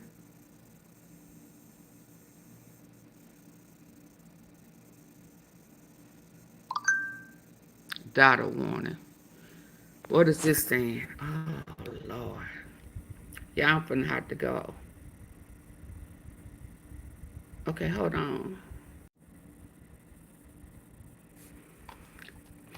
I'm trying to see if this system is back up. Does that make sense to y'all, T-Sippers? I just want us to be prepared for what's coming this week and not be lost in the sauce.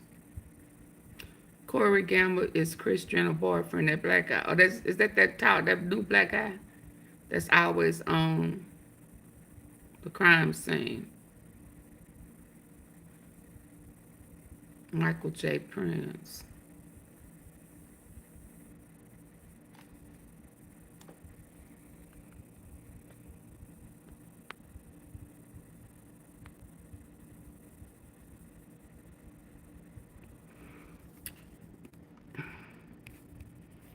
Yeah, I'm not going to be able to fix what's going on with my computer till I get out. But yeah, I just need us to be prepared for what's coming. And not stuck on debating about Cassie and Diddy. Cassie had to get on that witness stand. She was going to either be a cooperating witness or a co-conspirator. And she chose to be a cooperating witness.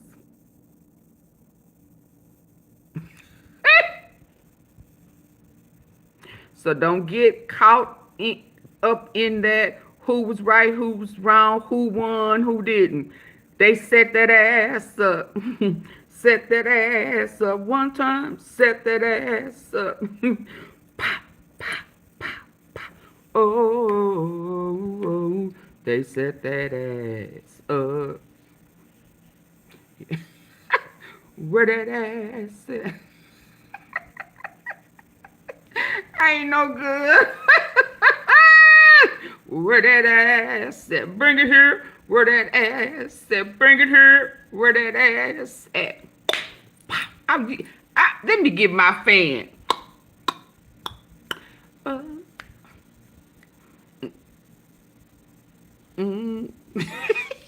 That's what happened this week. I know y'all knew I was gonna get it. I just had to listen with my good ear. As to build. Y'all, let me go. It's almost 4 hours going in, and my shit done went down. I knew it was getting stuck.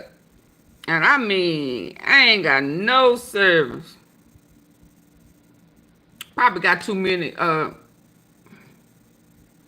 there's no internet connection.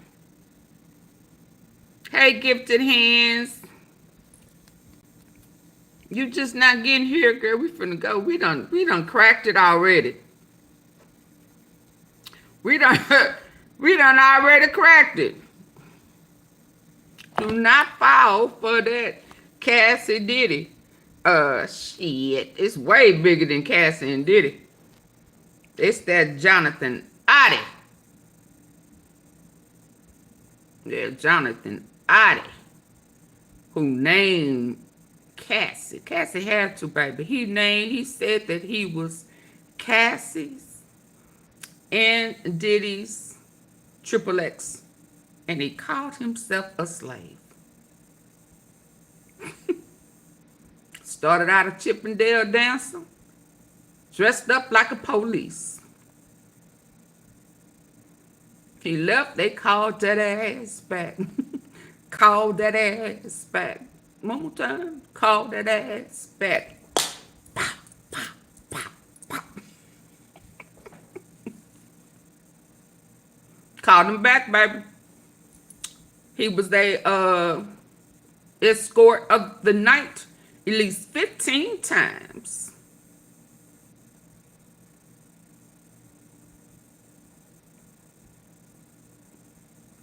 Human trafficking.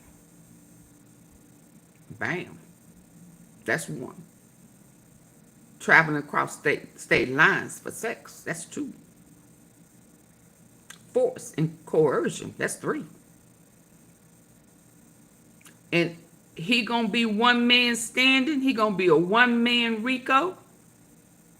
If everybody becomes a cooperating witness, and he will have friends and family if they choose to be co-conspirators and not talk.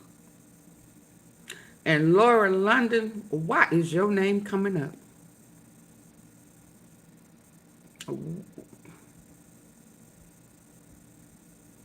You like that bisexual stuff, don't you? Wasn't Lil Wayne all up in, wasn't he conditioned, what is it? Wasn't he groomed and shit by the Birdman? Wasn't they kissing all in the mouth and stuff?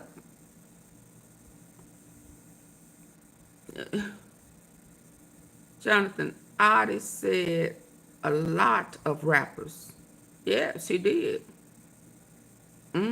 Rick Ross, I told y'all when he was going at it and he was making them lips and he was doing all of that other type of stuff that he had them feminine ways. It's like yeah, I told y'all. He named some folk, baby.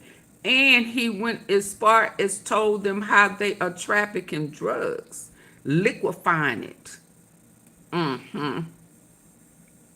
And moving it on private jets on charter.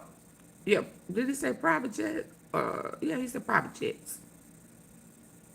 He has a lot of details. So because he said that Diddy was always on the phone, at least every time he went over there to pleasure them, he was still conducting business that he was able to hear. And then he brought in a device to record it. So it ain't just the sex, it's drugs too that he done liquefied and moving it. Because y'all remember, see, they would always be like, well, what they got to do with that? What they got to do with this? What they got to do with that? I kept saying they want the higher ups. I tried to tell y'all that. And dude, remember when, not too long ago, when that cartel hit, that cartel bust that was tied to Texas. I told y'all that that Seniola cartel was tied to Diddy. Y'all remember that? T-sippers, not the guests. Guess y'all wouldn't know nothing about that. I'm talking to my T-sippers. Do y'all remember that? That Seniola cartel thought he was going to go look at some real estate property somewhere, and it landed in El Paso. Y'all thought I forgot?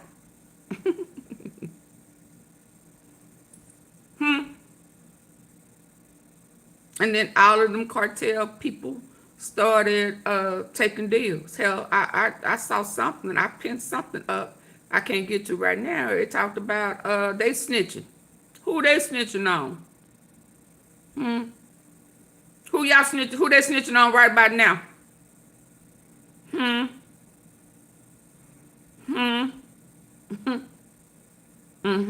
Y'all remember? I taught that same cartel to Craig Petty's in Memphis. What's his name? Govan. Hernandez Govan, who's supposed to go to trial next week. Remember, we kept saying, why he's still out, y'all? Come on, T-sippers. How he rolling them streets? Why he in Houston? Why he in Texas? Huh? Who been with me for the long haul? Who I've always said it's something about that it was some things that they did not want to be a part of. That they was introduced to. They didn't want to be a part of that. They became a mark.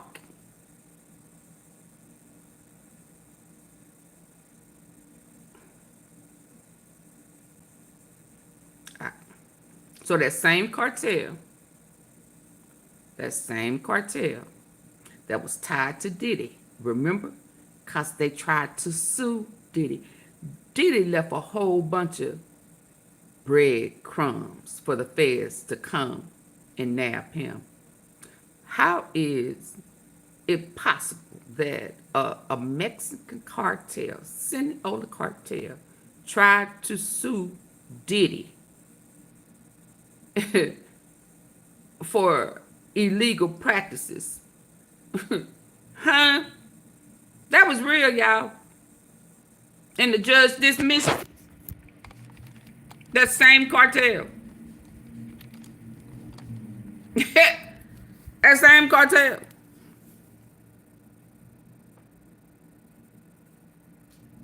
But Jonathan Oddie, some years ago,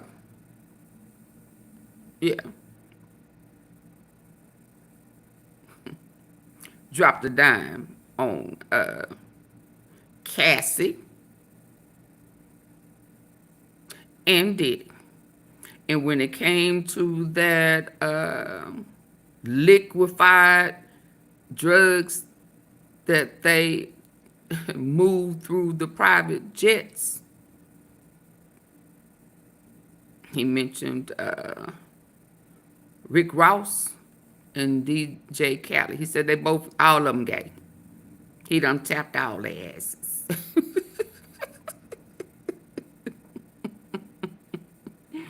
But trust and believe, Diddy left a whole bunch of breadcrumbs. He did dirty business with a lot of them. That same cartel brought on a legal suit against Diddy. I think it was $660-something that the judge dismissed because it was illegal. It was due to drugs. How dare you?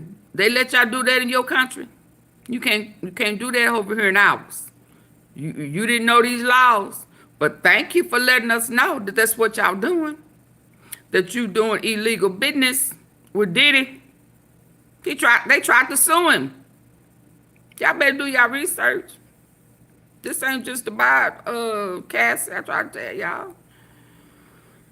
Okay, so we clear tea sippers. I'm sure the guests won't understand what's in our archives. But I done already talked about that. When I was tying Memphis and Dolph and Mo3 in the Princess, J Prince, the mob ties. Exactly. What's so, yeah. All they gotta do is Google it. It's out there. We peeped this long time ago. Just like we peeped when Gotti took them feds to South Dallas. And the South ain't been the same since. It's all full circle, baby. It's all full circle. Okay, good people. See, this is probably what Quet been working on with them feds. But we'll know next month. In a couple of few weeks, right? What'd you say before I go? Brown Beauty, I've been wondering were we all watching the same trial, because in my opinion, they making it out to Cassie was the one calling the shots. Oh, hell no. Did he might have had money. Calling was the one calling the shots. Did he might have had the money. Oh, Diddy. Yeah, no, Diddy just used her as a worker. Diddy used her as a worker. He indirectly made her a part of it by making her go through the book, calling them, setting it up, you know. He made her a part of it. And that's a part of grooming. You can get them to do whatever it is that you want them to do. If not, you're going to beat that ass. Diddy was more of a pimp to me than a boyfriend. I can't say a boss, because pimping, that's a boss. So you still work for him. And if you don't do what he say, he gonna beat that ass. And you his main whatever at that time. But she should have known better. You steady crying about Kim. Why she able to spend time with you? Y'all say you not together. Y'all not together. Why I can't? Why I don't have a relationship with your kids? Why? Because I don't know why it took us so long for the light. Hold on, y'all. Let me see if this net is back up.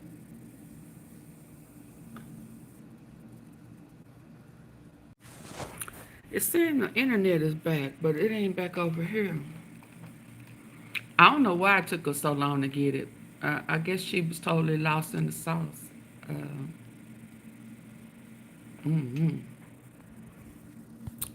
Implementing Cassie in good and bad actions. Absolutely. I wonder, did Kim stop and start putting her foot down? I don't know. But he definitely, oh yeah, I'm totally out. Y'all, let me go so I can,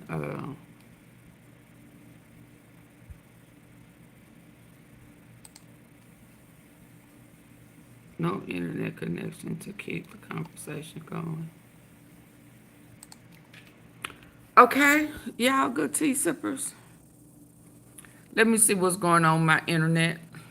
I hope I brought y'all up to speed. I hope going forward this week now, unless some really good juicy tea, kind of have a safe, wonderful weekend. Thank you, Precious. Now, unless something juicy falls, because at this point, I don't need nothing else pertaining to Diddy until Monday. I need to see what's going on with Anthony, Carmelo Anthony. He turned 18 and he's supposed to be graduating this weekend. I saw that they was gonna have security was gonna be tighter than a braids braided down by them Africans. Tighter than them African braids on the very first day. Ooh, and we know that's tight. It ain't going nowhere. Woo, yes, baby. Your eyes, it just be pulled back, snatched back so tight. Woo, all you can do is hit it. Like, woo, woo. And spray some, what's that stuff? Astringent, sea breeze. Sea breeze. On that scalp. Yeah. That and,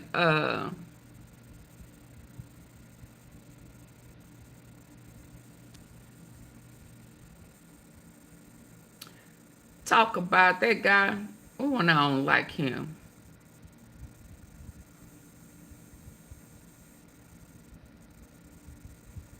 I tell you, I don't like that man. He talking about that Tyree Nichols. And then they got that talking about that Memphis may be bankrupt. And they trying to find loopholes with that civil rights lawsuit. Because his parents asked him for $550 million.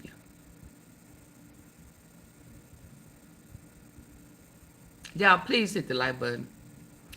So again, unless something really pop off, I don't need to hear nothing else because I know what it's about now. Unless they get some more evidence or some more videos or whatever from Jonathan Oddie. Unless Mary start talking. No, why is on the cool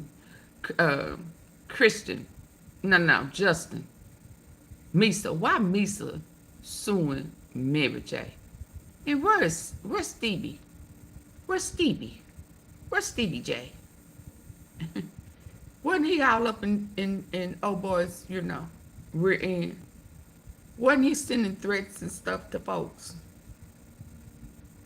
Let my Diddy go. Yeah, wasn't he, you know? Unless some of that pop off, I'm good to Monday. I got to talk about some other stuff. Okay, good people. Please hit the like button. Can I get 10 more likes? Please. My Cash app didn't go off. So can I at least get 10 more likes? Where that ass at? Y'all done made my internet go down. Where that ass at?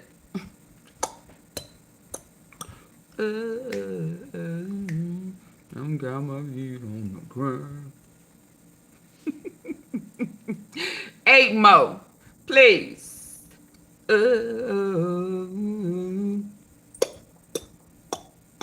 Bring that ass.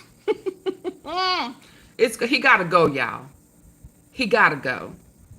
Diddy gotta go because if he don't go, he gonna do it again. Because he think he God. Then you gonna play in God's face and have that Bible in court with you like you've been redeemed. But then you turn right around and do that devilish stuff to try to still show your narcissistic hand. So you're gonna play in our face while you play with God. Okay. The devil is a lie. You a lie and the truth ain't in you. You gotta go, baby. You gotta go. You got too many people brainwashed. And your kids need to understand that you have been deceitful so that they can get help. Because if not, it will be a generational curse. Yeah, you planted that deceptive seed in them. They say it was planted in you, and we have seen you planted in your son. One of them got charges pending against him for taking cookies. Some old cookies at that. Tried to make somebody on that boat. Yeah, just like your daddy. Yeah. Yeah, he has to go away so that they can get help. Absolutely. So that they can get therapy to find out that they have been victims to. Where's Ava? Y'all hit the like button. I need 7 likes. Where's Ava? Verena, what's her name? The little white girl. Where's she at? I hope she pop out and become a witness. Ooh, baby, I hope the feds got her put away somewhere. I hope she come out. If, baby, you talking about a witness better than Cassie? Can y'all still hear me? Are y'all still here? Can y'all hear me? Can you hear me? Can you hear me now? Can you hear me? Can y'all hear me?